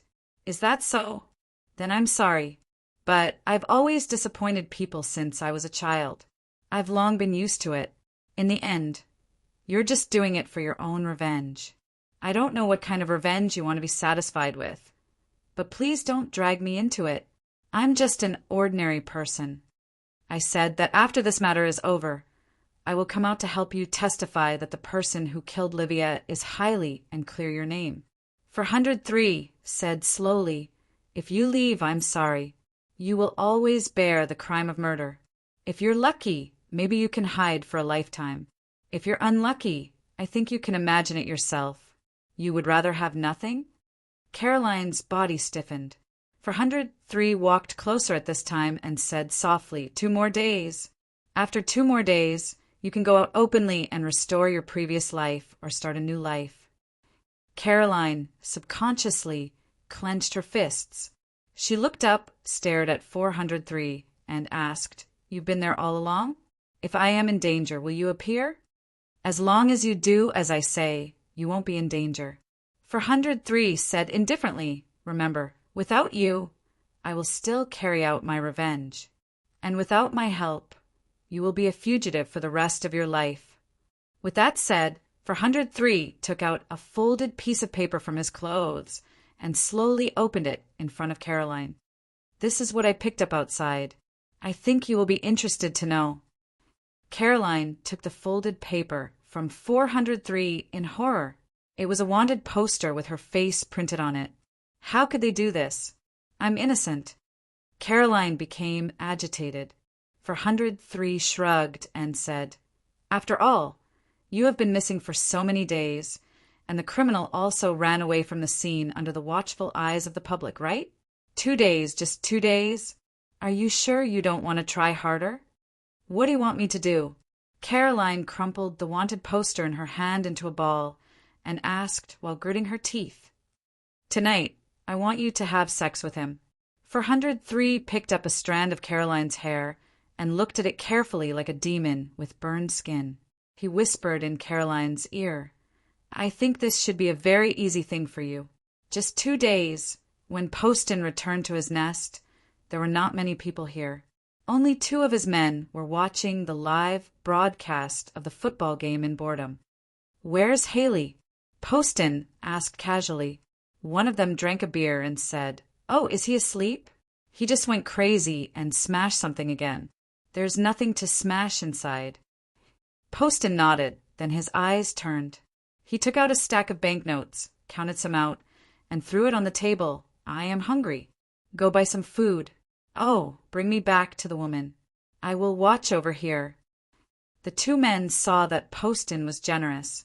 After deducting the expenses, there was still a lot of money left. They were overjoyed and quickly put on their shoes and went out. After Poston saw the 2 men leave, he quickly closed the lock and walked to a room in the house. Only Arnold had the key to open the door, but the lock couldn't prevent people who wanted to open the door. Poston licked his lips, took out a bunch of tools from his trouser pocket, and easily opened the door. Poston knew the secret of the safe very well. It contained the bath salts obtained from the mysterious woman this time. When Poston saw that all the goods were here, his eyes suddenly became fiery. If this batch of goods could be sold, he would have enough capital. He didn't need to rely on anyone. As long as he had money in hand, he wouldn't be afraid of not having enough soldiers and food. Poston quickly put all the bath salts into a duffel bag and took a pistol that was in the safe with him. Just as he was about to leave, he heard the sound of smashing coming from the next room and Hailey's crazy roar. This was a lunatic who would act up every few days. It was said that he had serious, violent tendencies. Poston had already planned to take the batch of bath salts in his hand and wanted to do it alone. At this time, he made up his mind and walked to the door of Hailey's room. You want to go out? Poston slammed the door panel hard, attracting Hailey's attention inside. You want to go out, don't you? I can take you to find Boss Arnold. In the room, it suddenly became quiet. In the room, Hailey's eyes were wide open like a wild beast. There were a lot of photo fragments at his feet. In the past few days, there was always a mysterious guy who would come with intimate photos of Caroline and Arnold every time. The mysterious man didn't speak. Every time, he left quietly after leaving the photos, which made Haley more and more unable to control himself. He felt that he was going crazy and was very eager to leave this place. "I can take you to find your brother, but you have to be quiet and listen to me." Poston's voice sounded a little low through the door. "Otherwise, I can shoot your head off at any time. Let me out." In the end, Caroline returned to dormitory 403 before Arnold. But she didn't really intend to have sex with Arnold, as dormitory 403 said. Although the so-called concept of chastity was much cheaper than a piece of bread in the eyes of people like her. It was just that only dormitory 403 could prove her innocence. She had to pretend to agree. She needed some time to find a way out. Caroline subconsciously thought of the business card given to her by Dr. Frankie's son. Caroline didn't care too much at first, but at this time she thought that she had to try anyway. Anyway, it wouldn't do her any harm. But she couldn't use the phone Arnold gave her to make this call. So after returning to dormitory 403, Caroline quickly walked out. There was a public phone booth under the dormitory building. Caroline walked straight into the phone booth and dialed the number on the card. "Hello, Bolton Logistics Transportation Company. How can I help you?" A woman's voice came from the other end of the phone. Caroline was stunned. She glanced at the number she dialed and found that she didn't dial the wrong number. But why was it a transportation company? "Hello, if there's no problem, please allow me to hang up." The woman who answered the phone said quickly, "Wait a minute. Wait a minute." Caroline took a deep breath, recalling the details of the conversation with Dr. Frankie's son. Her heart moved. Southern Cross Star. The phone suddenly went silent, but it didn't hang up. While Caroline was waiting anxiously, the voice of the receptionist sounded again. "Your commission has been accepted. I'll now transfer it for you. Please wait a moment." Caroline was stunned. After waiting for a while, a man's voice sounded from the other end of the phone. "Hello, how can I help you?" Caroline hurriedly said, "Someone asked me to make this call. He's Dr. Frankie's son. He told me." Caroline's words were instantly interrupted by the man on the other end of the phone. He said indifferently, "Miss, you just have to say what you need help with." Caroline gritted her teeth. "Listen, I'm now involved in a troublesome matter. I've been framed as a suspect in a murder case. The person who framed me is called Haley, and Arnold, they're brothers. Now the police are looking for me. I'm in a very dangerous situation. What's your name?" The man asked quickly. Caroline Swift." "Understood. We'll solve your problem for you as soon as possible." The man said quickly, "Please wait at ease. It won't take more than 1 day." "Wait a minute, I haven't finished." Caroline called a few words into the phone, but the phone was hung up. When Caroline called this number again, she found that the number she dialed was no longer in service. Caroline helplessly hung up the phone. Obviously, the tone of the man who answered the phone later was a little perfunctory. Just wait for 1 day. Caroline couldn't help but shake her head. If it was that magical shop, it was probably possible. But she couldn't find that magical shop anymore. She had to return to room 403 again in a daze and try another idea. She went to the bathroom and looked at herself in the mirror. She had seen some things that would happen in the future several times, and several of them had come true. The mother pushing the stroller, Dr. Frankie, and the time in the restaurant. There were 3 other times. One time she saw herself being caught, stuffed with something in her mouth, and then became extremely painful. Another time she saw a scene in a forest. She still couldn't tell whether it was Arnold or Haley's man who was stabbed in the chest with a knife. Another time it happened just now. When she met room 403, the scene related to Boston happened by the river. Because they were too scattered and fragmented, Caroline could not find any clues from them.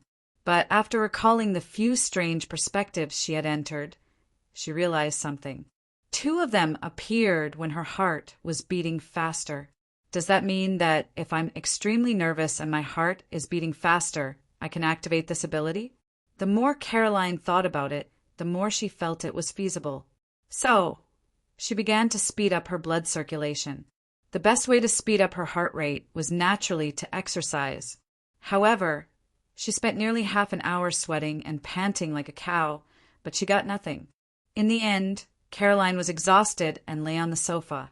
Because she was too tired, Caroline didn't even want to move her hands and feet. She just lay there and listened quietly to the sound of her heartbeat. There was no one else in room 403 except her. It was terribly quiet at this time. Caroline stared blankly out the window and suddenly became calm. In a trance, some images flashed through her eyes. She didn't deliberately capture these images. Her mind and consciousness fell into a strange state at this time. Caroline didn't know what this was, but she subconsciously didn't want to get out of this state. What she didn't know was that the air around her was slightly distorted at this time, like ripples. At this time, on the roof of the dormitory building where room 403 was located, two figures slowly descended, the Golden Wolf Gang and the gray-robed Noah. They had returned from the dimensional gap again, since the last time they used the Book of Space's time image in the basement of the bar. Lucifer's whereabouts were a mystery, but Noah didn't come up empty-handed. This is the source of the interference. Wolfgang frowned at this time and looked thoughtfully at the bottom of the dormitory building. He couldn't help but say, "She's just an ordinary person, and even not pure. She's not a specific witch. What does it matter if she's pure or not?" Noah said indifferently, "The purity of the body is far inferior to the purity of the soul." Wolfgang shrugged and said, "I still prefer those with pure bodies, but what's her background?" After a moment of silence, Noah said slowly, "She's a dimension observer. She's awakening. Her life form is transforming." "Isn't this the same as you?" The Lord's world actually allowed the existence of the dimension observer bloodline. Child of taboo. Wolfgang opened his mouth. The dimension observer was a top-notch bloodline among the many different Earths. It was extremely rare, and there might not be one born in a world. Furthermore, before and after awakening, they were completely different individual life forms. Only after fully awakening could they transform into another life form. Chapter 860. Suddenly, there was a roar in the sky. Out of nowhere, a bolt of lightning flashed across the night sky. The zigzagging lightning had no path to follow, but it had a destination, and the destination was his statue on Mount Cristo. He opened his hands, lowered his head slightly, and looked at the world from above, as if to say one thing: God loved the world. However, the lightning came to his side and fell on his body. In fact, as early as 14 years ago, this statue had been struck by lightning, and the statue was damaged at that time. It was only later that the statue was repaired. Therefore, it was not inconceivable that his statue was struck by lightning again. At least, at this time of the night, there were no tourists around, and at least there would not be any casualties. However, a sudden gust of wind blew in the vicinity, accompanied by the roar of lightning. All of a sudden, the caretaker was awakened from his dream. The caretaker quickly put on his shoes and ran forward. If the statue was damaged by lightning, he had to inform someone to repair it as soon as possible. There was still a long way to go before reaching the statue. Although the caretaker had rushed to the scene as soon as possible, he still could not reach the scene. Therefore, he did miss something.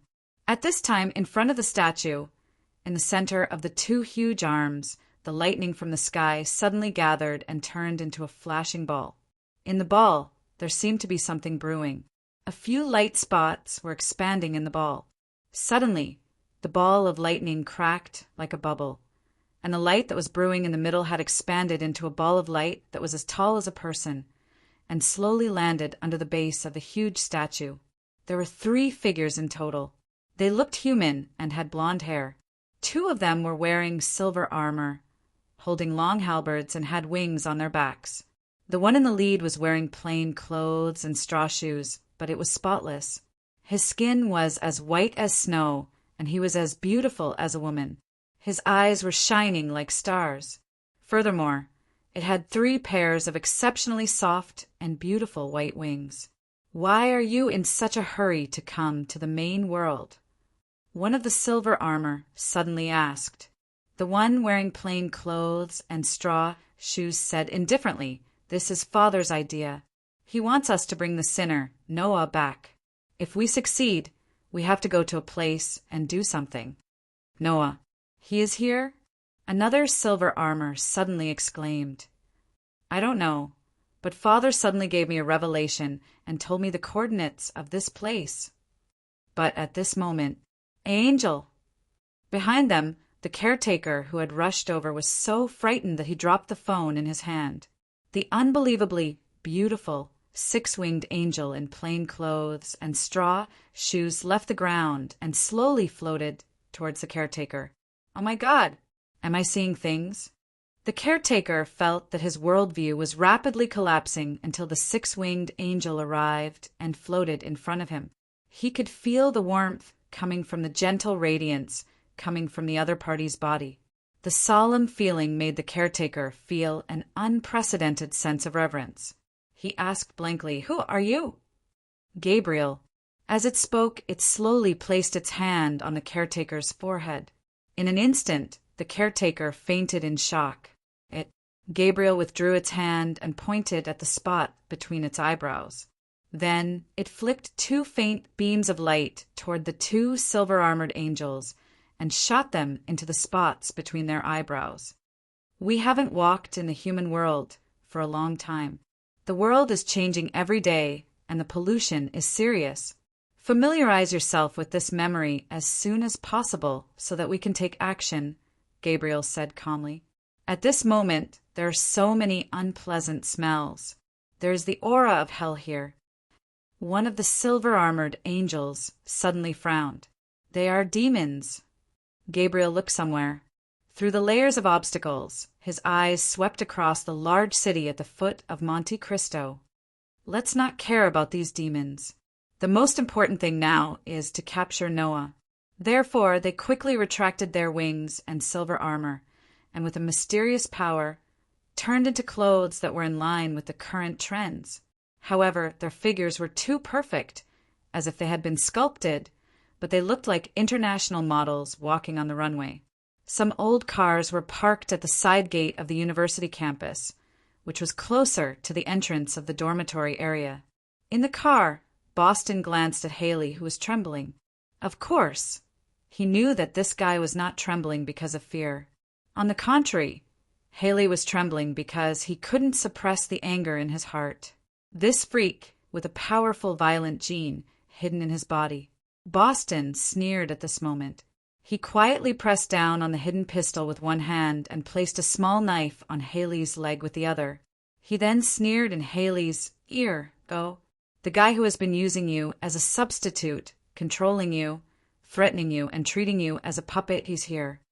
Haley slowly moved his eyes and stared at Boston. His eyes were bloodshot, looking like a person who couldn't sleep peacefully. He abruptly picked up the knife. At this moment, Boston was a little nervous, and his palm that was secretly holding the pistol had a layer of sweat on it. At this moment, Haley silently pushed open the car door and walked out. Boston heaved a sigh of relief. To be honest, he was frightened by Haley's terrifying gaze, but Boston soon calmed down. He quickly grabbed his car keys and followed her. It would be best if these two brothers could kill each other. Actually, Boston's idea was very simple. He wanted Haley to kill Arnold. If someone did it for him, the crime would be shouldered by someone else, and the police wouldn't be able to find him. Then he would be free in the future. Why not? Of course, he still followed because he wasn't sure if Haley could succeed. Otherwise, he would have to do it himself. Arnold came back a little late. After the memorial service, a tutor from the university came to him and discussed many things with him. As an outstanding graduate, the tutor was very willing to help Arnold in all aspects. Arnold didn't become impatient. After discussing various future developments with the tutor in detail, he thanked him and left. When they returned to the male dormitory building, the dormitory administrator pretended that nothing had happened as he walked past Anno and secretly slipped a note to Anno. When he went up the stairs, Arnold opened it and glanced at it. There were two simple lines on it. The woman in dormitory 403 went out twice. The second time, she made a call from the phone booth. Arnold narrowed his eyes. Then he quickly tore up the note and threw it into the trash can by the stairs. Arnold paused for a few seconds in front of the door of room 403. After putting on a smile, he opened the door and entered. He heard the sound of water coming from the bathroom. Arnold glanced at it and walked around the dormitory. He came to the table and picked up the mobile phone he gave to Caroline. He quickly opened it and saw that the tracker was still inside. Then he quickly put the phone away, sat down, and turned on the TV. At this time, Caroline finished showering and came out of the bathroom. She was only wearing a small tank top and shorts, and her hair was still wet. When she saw Arnold suddenly appear, Caroline was a little startled. "When did you come back?" Arnold smiled and said, "Just now. Seeing that you were inside, I didn't call you." "Well, you usually don't take a shower so early." Caroline shrugged, took out a bottle of beer from the refrigerator, and drank it. She said casually, "I just did some exercise out of boredom, and I'm a little sweaty. How is it? Did anything happen in the auditorium?" "What happened?" Arnold still looked at Caroline with a smile. Caroline nodded and leaned against the refrigerator door. She didn't get close. "Well, it's good that nothing happened. By the way, do you want to eat something? I'll make it for you. I ate on the way back." Arnold shook his head. Caroline nodded again. She suddenly remembered the words of dormitory 403. At this time, she secretly gritted her teeth and walked toward Arnold. She walked up to Arnold and casually placed the beer bottle on the table. She stretched out her finger and gently stroked Arnold's cheek. Some small movements between men and women could easily convey the message of what they wanted to do next. Arnold didn't speak. He just closed his eyes and felt the touch from Caroline's fingers. He had no opinion on what would happen next. If a further relationship with Caroline could make it easier for her to reveal her hidden secrets, then he didn't mind having a night with her. Of course, he could use violent means to coerce her. However, in Arnold's view, such means were too low-level. A one-time interrogation might get the answer he wanted, but he might also be confused by the other party, because you would never know if a person who was hiding fear and hatred towards you would tell you the truth. It was more in line with the actions of a person with hatred to drag the other person down with them before they died. "Has anyone ever told you that you are really charming?" Arnold slowly opened his eyes, pressed his palm on the back of Caroline's hand, and breathed on her fingers. Caroline took Arnold's head, inserted her fingers into his hair, and gently massaged it.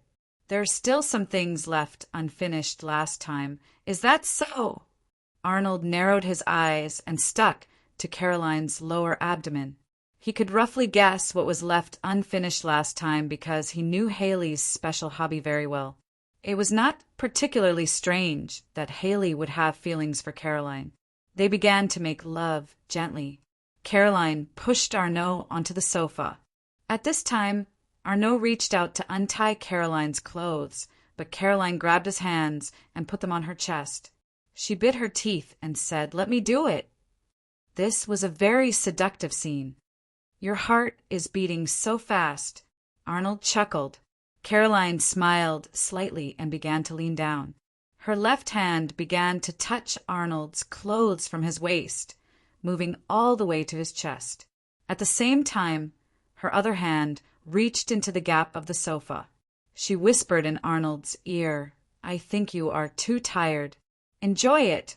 Arnaud heaved a sigh of relief as he felt Caroline's fingers rhythmically touching his skin. It was an indescribable feeling of comfort.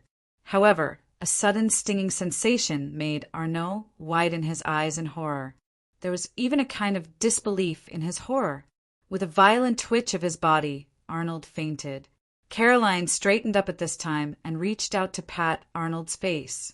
She was relieved when she found that he did not move at all. She looked at the taser in her hand that she quietly took out from the gap of the sofa for a few seconds.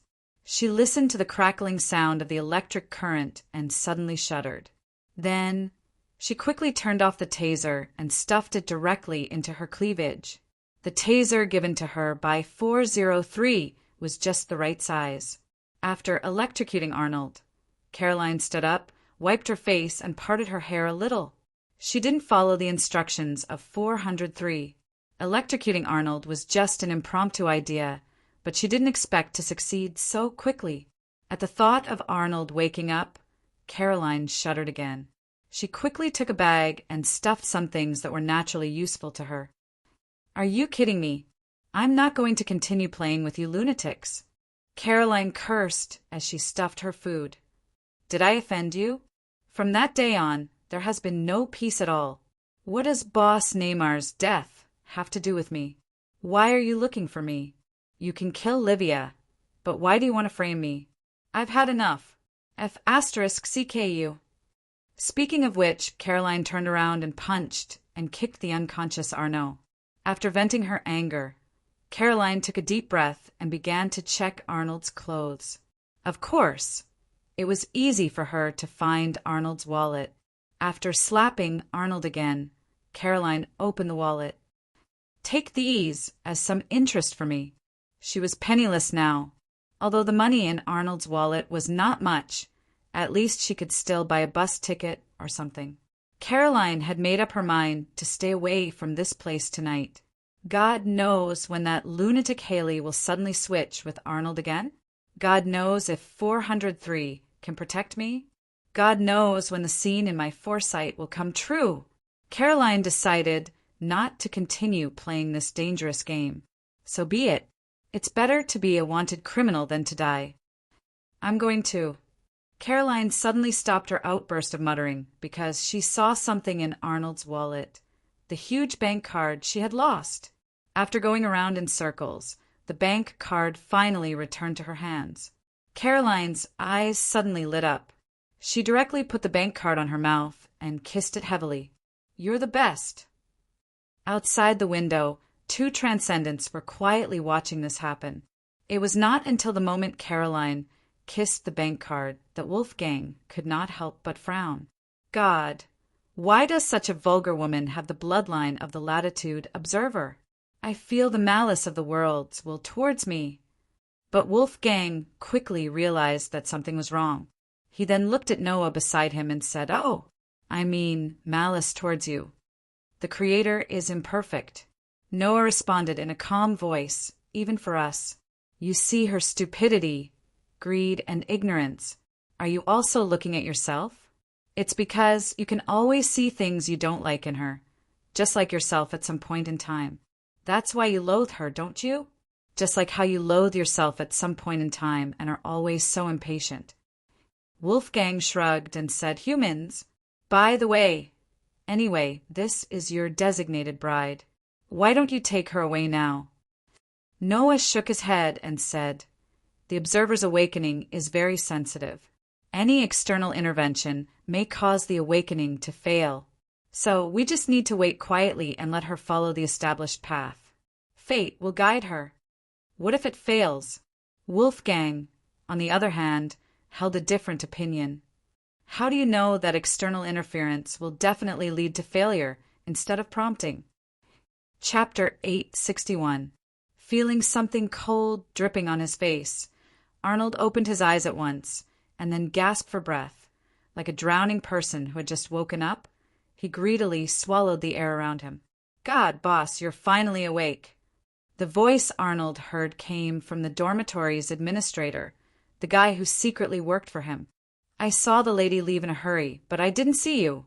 So I planned to come to the dormitory to take a look, but I found you fainted on the sofa." The administrator quickly told him what happened after Arnold fainted. Arnold, subconsciously, touched his neck. Based on the fragmentary memories he had before he fainted, he could tell that he had fainted because of the electric shock. Arnold looked around the dormitory. He suddenly remembered something and touched his body. Finally, he found his wallet under the sofa. The money in it was gone, and the other more important thing was obviously gone as well. "Boss, I didn't take your money." The administrator quickly explained. Arnold suddenly threw his wallet out and grabbed the administrator's collar with one hand. He widened his eyes and looked like he wanted to bite the administrator. Where did she go? She went in the direction of the south gate. Maybe she left? The administrator quickly said, How long? About 7 or 8 minutes. Arnold pushed the administrator away and rushed out of the door, ignoring the administrator's call. The university was a place where there were many people, but at the same time it was also a place where there were no people, so the surroundings would become very empty, so empty that it made people feel lonely. Among the huge buildings, it seemed that one could always find a place to hide and no one would come. For example, the teaching building area where there were no classes and the lights were turned off. The south gate was the fastest exit. Caroline, who had decided to leave like this, lowered her head and looked hurried. Since the bank card had returned to her, Caroline felt that she had the confidence to avoid all this. Probably fate always liked to play tricks on her. Caroline suddenly felt ridiculous because she still couldn't understand why she always encountered bad things one after another, just as she couldn't understand why she would meet the person she most didn't want to meet at this time. Yes, after fortunately regaining her wealth and seeing that she was about to leave this troublesome place, in front of the door leading to a new life, Caroline met the guy who brought her all the trouble and misfortune. Livia's murderer, Haley. At this time, Caroline could finally clearly distinguish the two brothers, and she could no longer guess who the person in front of her was, because Arnold had been electrocuted in the dormitory. There was no time to think about why Haley came back at this time. The moment Haley appeared, Caroline had the idea of escaping, because Haley's appearance at this moment was so frightening. His eyes were filled with ruthlessness, and his face was so ferocious.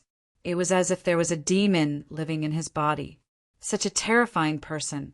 Livia had died at the hands of such a terrifying person. Caroline. Haley tilted his head and slowly spat out a word from left to right. It sounded like a question, a low growl, and an unquestionable command. Where are you going? Where? Nothing, just walking around. I'm going back. Sensing that Haley's state was a little abnormal at this time, Caroline hurriedly said, turned around, and left in front of Haley's eyes. She held the bag in her hand tightly and didn't dare to look back. She walked faster and faster. Finally, she ran desperately just to get away from the sight of this demon-like man. Caroline! Haley roared like a wild beast and chased after them frantically, like a cheetah. He ran far away in an instant, causing Boston, who was tailing him from a distance, to become angry out of humiliation. Damn, this freak! Boston was so angry that he kicked the trash can next to him. Haley should have rushed directly to find Arnold.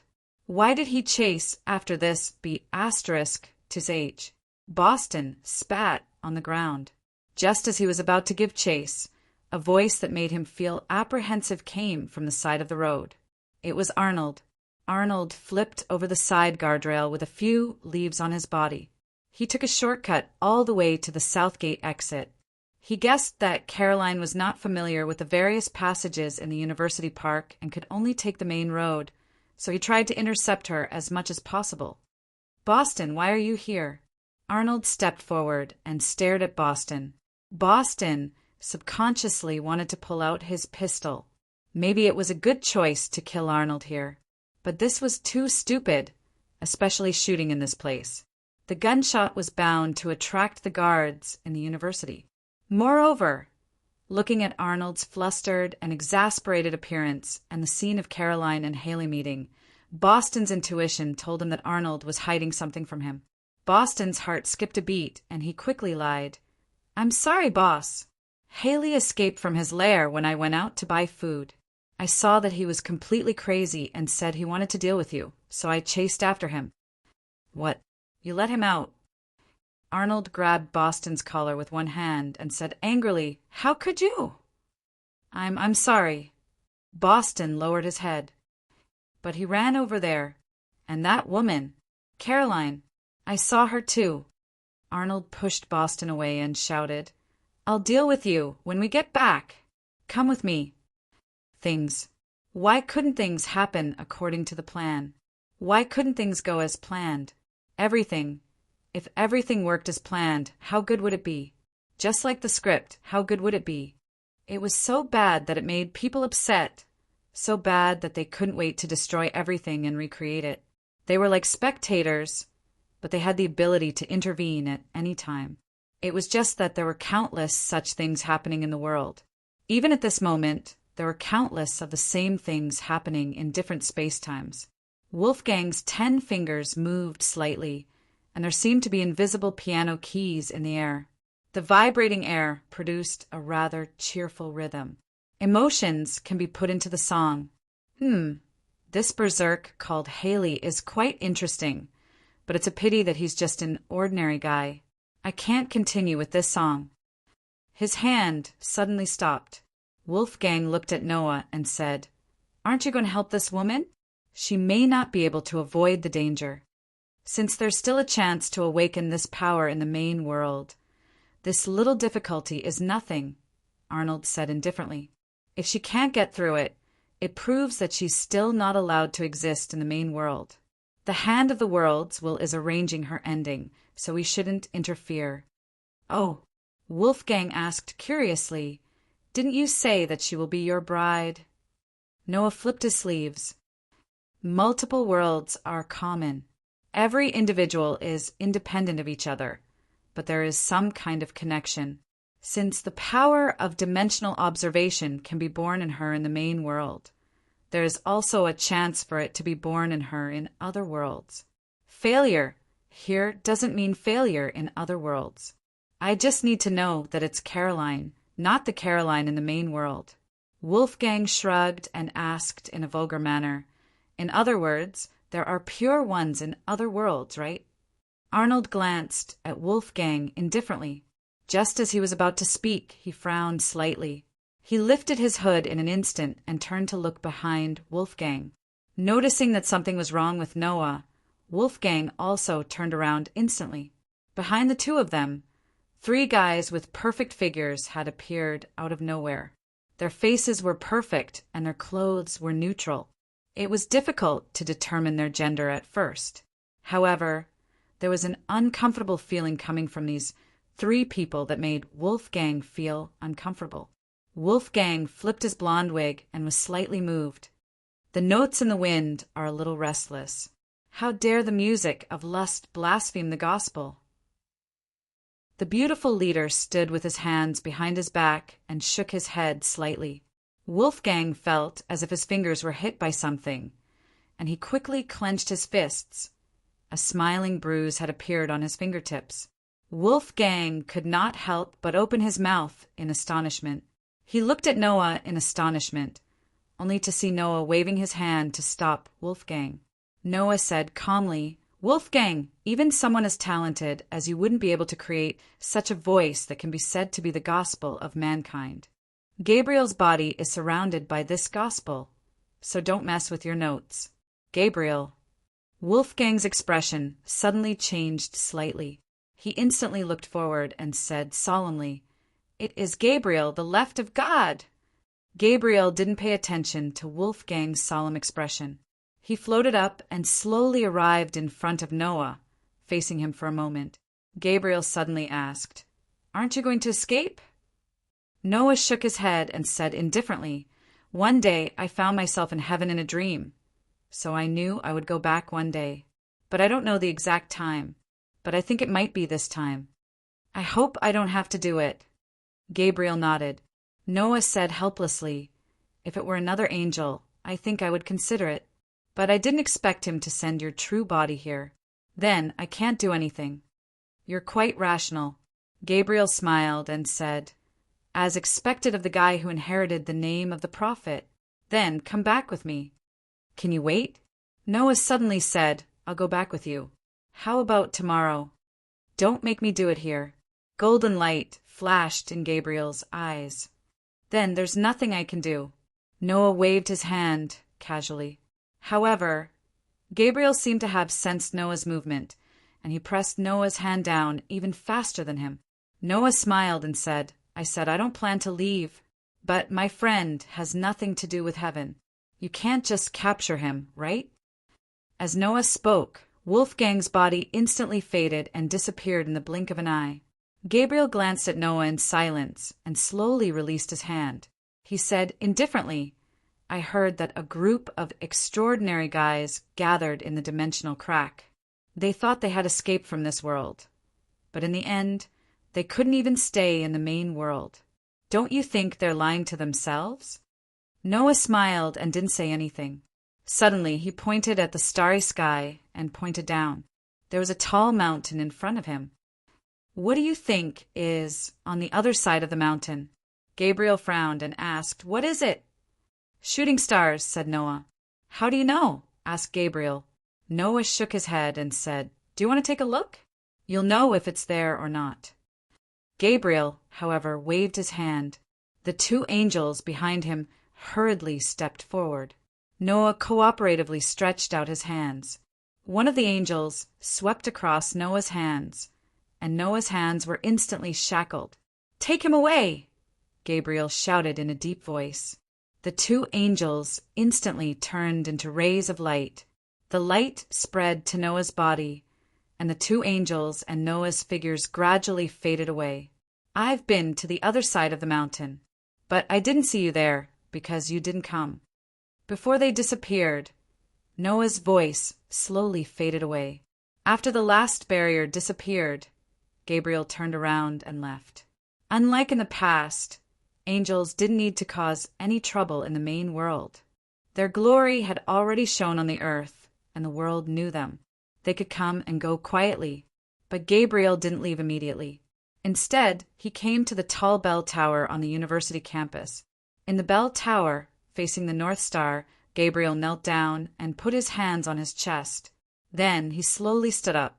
Its body suddenly grew a little taller, and its delicate, elf-like face became slightly rougher. It grew some whiskers, and the contours of its face became deeper because of this. Gabriel stood with his hands behind his back. He came to the small aisle outside the bell tower, where he could see the large city in front of him. Gabriel suddenly opened his mouth and murmured, "I haven't seen the night for a long time. It's dimmer than before. The pollution has gotten worse over the years." Soft footsteps sounded behind Gabriel. Someone was holding the stairs and slowly climbing up to the mechanism room on the top floor of the bell tower. Finally, she stepped into this place and saw Gabriel, who was overlooking the city. "As long as you are willing, heaven can also welcome the night and be as bright as before," she said. Gabriel heaved a sigh of relief. "I came here to thank you for telling me Noah's whereabouts." "Isn't this one of the services that you bought before, sir?" "As long as the owner of the Book of Space and the jeweled sword appears in the main world, we'll inform you. For hundreds of years, we've kept your request in mind," she said with a smile. Gabriel slowly turned around and looked at the woman who was walking toward him. She was a maid in a shop that specialized in selling everything. "I've always regretted it." Gabriel seemed to recall something. "I regret handing over your soul so that heaven can continue to exist. Saint Joan. Customer, my name is Yu Yi." "You're wrong." Chapter 862. Gabriel slowly walked into the engine room of the clock tower and circled around Ms. Maid, who was standing there quietly. He exclaimed, "No matter how many times I've done it, I'm always amazed by the creativity of human beings. Alchemy is really a subject that is close to the truth.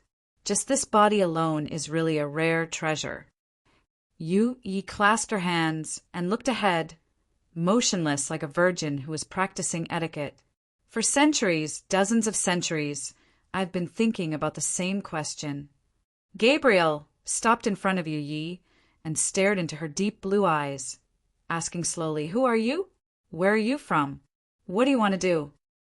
"We're doing business," Yu Yi said with a smile. Gabriel shook his head and sighed. "I've talked with the Buddhas of the Western Paradise and seen the incredible ruler of the heavenly court. I've been to the end of the Ganges River and asked the ruler of the sky. We don't have a unified conclusion. I don't know your origin. Do you want to know this information?" Yu Yi asked with a smile. Gabriel shook his head again. "I don't want to increase the cost. After all, There's not much time left before the next payment. Every petitioner is extremely precious to me, and I can't bear to part with them." Gabriel sighed again with a compassionate look. "In fact, every time I give them away, I suffer the heart-wrenching pain of a human, because they are my children." "Is he okay?" "That gentleman has been removed from his position as the owner," Yu Yi said calmly. "Now I have a new owner." Gabriel fell silent for a moment. Then he gathered his sleeves and said, "Really? Another owner? No wonder you're more active than last time. It's because of the new owner." "It's impolite to talk about my owner behind his back," Yu Yi said calmly. Gabriel smiled and suddenly said, "There's one thing. A few months ago, a new petitioner was supposed to ascend to heaven, but for some reason he disappeared. I had an angel descend to investigate this matter, but in the end, even this angel went missing. In the end, we found that an ancient monastery in the human world had been completely destroyed. We only found an inverted cross in the ruins. The inverted cross is the symbol of the Black Order. You should know that. Why do you ask?" Gabriel nodded. "Something was stolen from the convent, and I have an idea of what it was for. I just don't understand why the petitioner's soul disappeared. Can those who have not ascended to heaven be regarded as petitioners?" Miss Maid suddenly asked. Gabriel paced for a while and suddenly looked outside the clock tower as if he had sensed something. "Thank you for showing mercy to Lucifer. She doesn't know much, so it's inevitable that she'll be biased.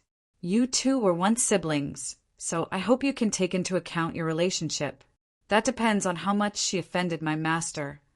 The servant girl's voice became calmer. Gabriel shook his head and waved his hand. "Let's not talk about this. I can't ascend for too long. You should have something else to do here, right? I seem to sense an individual with your aura in the vicinity." "It's nothing. I'm just a customer who did business with you," Yu Yi said calmly. "My new master likes to follow up with customers." Gabriel didn't say anything more and nodded. "When the time comes, I'll visit your new master in person. Thank you for your help this time, which allowed me to successfully capture Noah. Then, please send my regards to the new shop owner." Gabriel slowly closed his eyes. Then, as if something was stripped from his body, he suddenly knelt on the ground, showing a tired posture. At the same time, he returned to his original, beautiful appearance. Gabriel slowly propped himself up and looked up and down. He frowned and said, "My father asked me to stay away from you and not to have any conflicts with you. Why? Who are you?" Miss Maid gently lifted her skirt and paused at Gabriel. Then she turned around and left with a smile. She only said, "Then listen to your father." Gabriel did not move until Miss Maid slowly walked down the stairs. It followed its father's guidance and never did anything against its father's will. Gabriel retreated to the aisle outside the clock tower's engine room. He opened his hands and let his body naturally fall from the top of the clock tower. When his body was halfway down, 6 pairs of bright and clean wings suddenly opened, leading Gabriel to a certain direction in the suburbs of the city. "Father," said there was a small monastery there. What was that saying again? It was impossible for the bad guys to defeat the students in the school map, because the students with strong fighting skills could crush all the villains with the absolute map advantage. But Caroline didn't think she was a villain. In the teaching building with a complicated terrain, Caroline was hiding in a classroom, curling up her body in horror. However, at this moment, the light in the corridor outside suddenly lit up. "Caroline, come out." Haley's beast-like roar came from outside, along with the loud noises when he kicked every door along the way. "I know you're here. Come out." Caroline had to cover her ears. Bang! Haley kicked open another door and broke into the classroom. He frantically swept everything in the classroom, the tables, chairs, and podium that his eyes could see. The sound of destruction was so close. Caroline shrank her neck in horror because Haley was in the classroom opposite her. Would he break the door in the next moment? Caroline hurriedly took out the stun baton from her underwear from her collar and held it in her trembling hand. However, at this moment, the outside suddenly quieted down. No, it should be said that after one sentence, the outside suddenly quieted down. Have you had enough? Have you had enough? Hearing this sentence, Haley slowly turned around and saw Arnaud and Boston standing outside the door. The moment he saw Arnaud, Haley's face turned pale, and he tightly grasped the handle of the knife in his hand. At this moment, Arnold walked in quickly, took off his glasses with one hand, and kicked Haley in the abdomen, kicking him to the ground. Boston rolled his eyes. He still couldn't figure out why Arnaud was like a nightmare to Haley. No matter how manic he would be scared by Arnaud's cold eyes. But Haley suddenly got up. This time, the knife in Haley's hand suddenly slashed at Arnold's arm, leaving a wound. To Boston's surprise, Haley actually dared to attack Arnold this time. You stabbed me with a knife? Arnaud looked at the wound on his arm with blood dripping down. He suddenly raised his head and looked at Haley. You want to kill me? The knife fell from Haley's hand. He trembled and took 2 steps back. I didn't. I was just careless. Arnaud stepped in front of Haley and slapped his face. You want to kill me? I didn't. Arnaud slapped him again. You want to kill me? I didn't. I really didn't. I didn't. Arnaud didn't stop. He approached Haley step by step and slapped him again and again. Finally, he forced Haley to the wall and had nowhere to retreat. Arnaud grabbed Haley's collar. Have you forgotten who released you from the cage? Have you forgotten who gave you food? Have you forgotten who let you see the light of day again? You freak. I'm not a freak. I'm not. Haley grabbed Arnaud's hand tightly. Don't call me a freak. You've been a freak since you were young. Arnaud pressed Haley's head tightly. You were born one. You've been a freak since you were young. Have you forgotten how you tortured and killed your neighbor's cat when you were young? Have you forgotten what happened when you were 10 years old? Let me remind you. You sneaked into your neighbor's house at night. You supported Mrs. AMU until she fell asleep. Then you used a kitchen knife to slit her throat and killed her. I didn't. You did. Arnaud grabbed Haley's head and slammed him against the wall. Not only did you kill her, you also used a knife to cut her flesh piece by piece. You were laughing happily. You freak. I didn't. You killed father. You killed mother. You freak. You killed everyone. Arnaud pressed Haley's head with both hands and slammed his forehead against Haley's. And now you want to kill me. You freak. I didn't. I really didn't. Haley lowered his head. I couldn't control myself. I don't know why. I just couldn't control myself. Caroline is mine. She is good to me. She is mine. No one will be good to you. Arnaud grabbed Haley's head and slammed him against the wall again. The slamming caused Haley to see stars and his head to explode. Haley sat up limply against the wall. Only then did Arnaud let go of Haley. He looked at the wound on his arm and tore off his shirt, wrapping it around his arm. He squatted down and gently hugged Haley's head. He whispered, Listen, I'm the only one who will be good to you. I'm the only one who won't put you in a cage. I'm the only one who will erase your sins. Only no matter how many people you kill, only I will forgive you. 1 Caroline, even 10 Caroline cannot compare to me. Listen, you are mine, you are my other half. Listen well. Haley's eyes were absent-minded. He let Arnaud hug him and seemed to have calmed down. Seeing this, Poston couldn't help but frown. This was different from what he thought.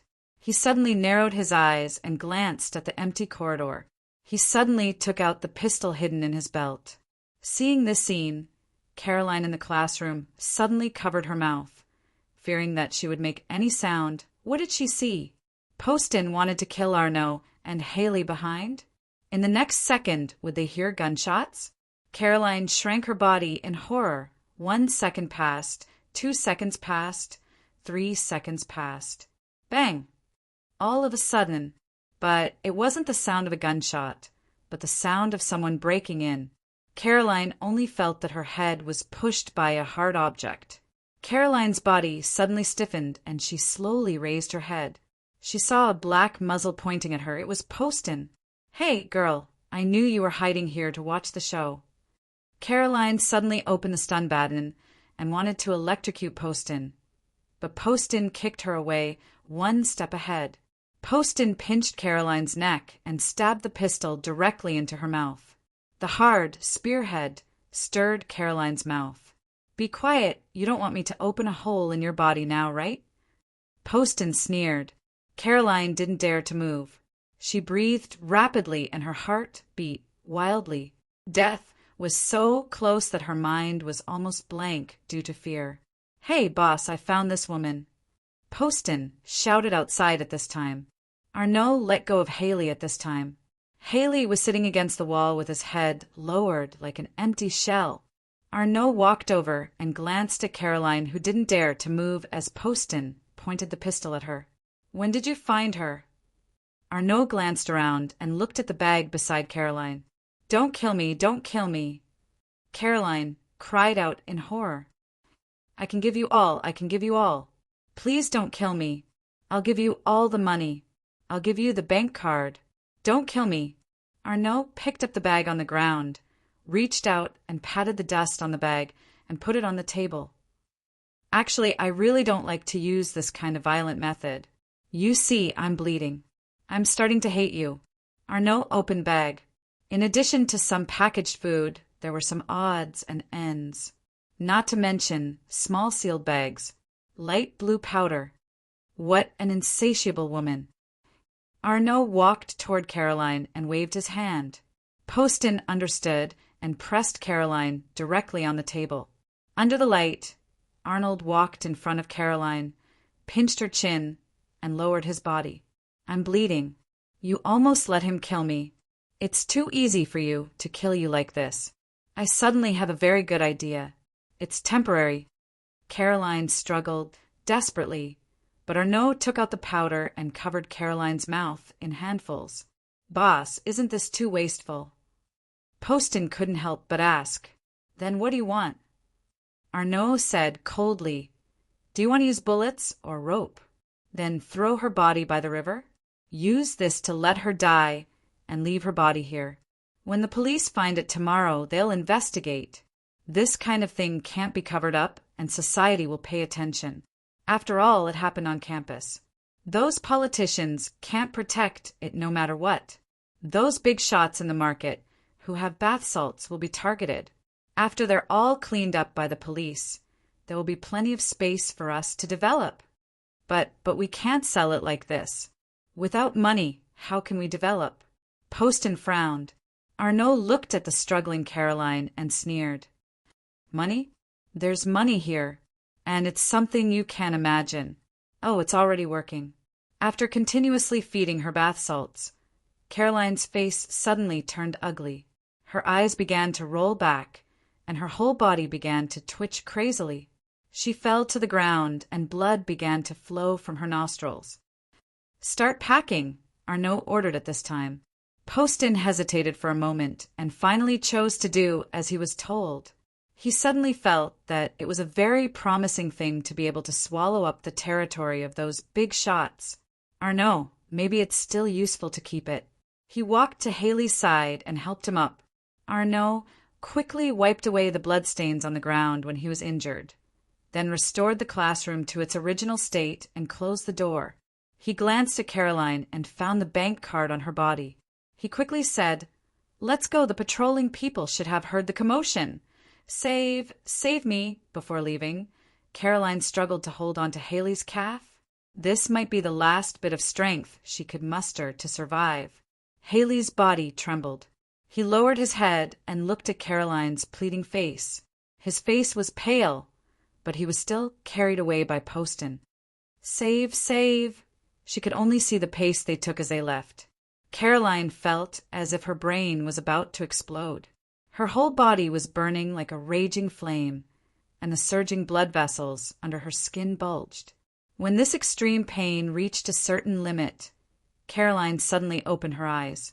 Her pupils had disappeared and turned completely white. A strange force was holding up her body at this time. A ribbon-like light suddenly spread out from her eyes, ears, mouth, and nose. A dash! She let out an extremely shrill scream. In the corridor, pieces of classroom glass began to burst. A huge impact centered on her was released in an instant toward the corridor. What's this? Arnaud, who first turned his head, saw this strange scene. Before his brain could even think, the huge impact overturned his body and knocked him to the end of the corridor. The huge pressure pressed him against the wall, and his face was even distorted because of it. What kind of monster is this? Poston was next. At this time his body was pressed against the wall, and he let out a scream of horror. Caroline suddenly opened her mouth at this time, like a scream, but also like a roar. The loud bang brought about the explosion of the entire floor. Countless fragments shot out from the window on the other side.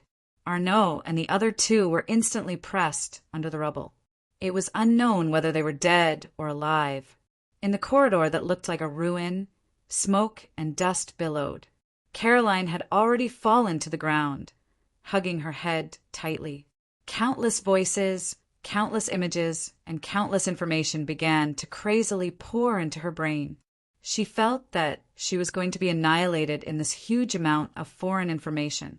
Amidst the countless chaotic sounds, Caroline heard a crisp knocking sound. She opened her eyes with difficulty and finally saw something. Wearing a black and white maid costume, the woman she had seen in the mysterious shop. Save me," Caroline said weakly. "Why should I save you? As long as you endure the pain now, you will get extraordinary power.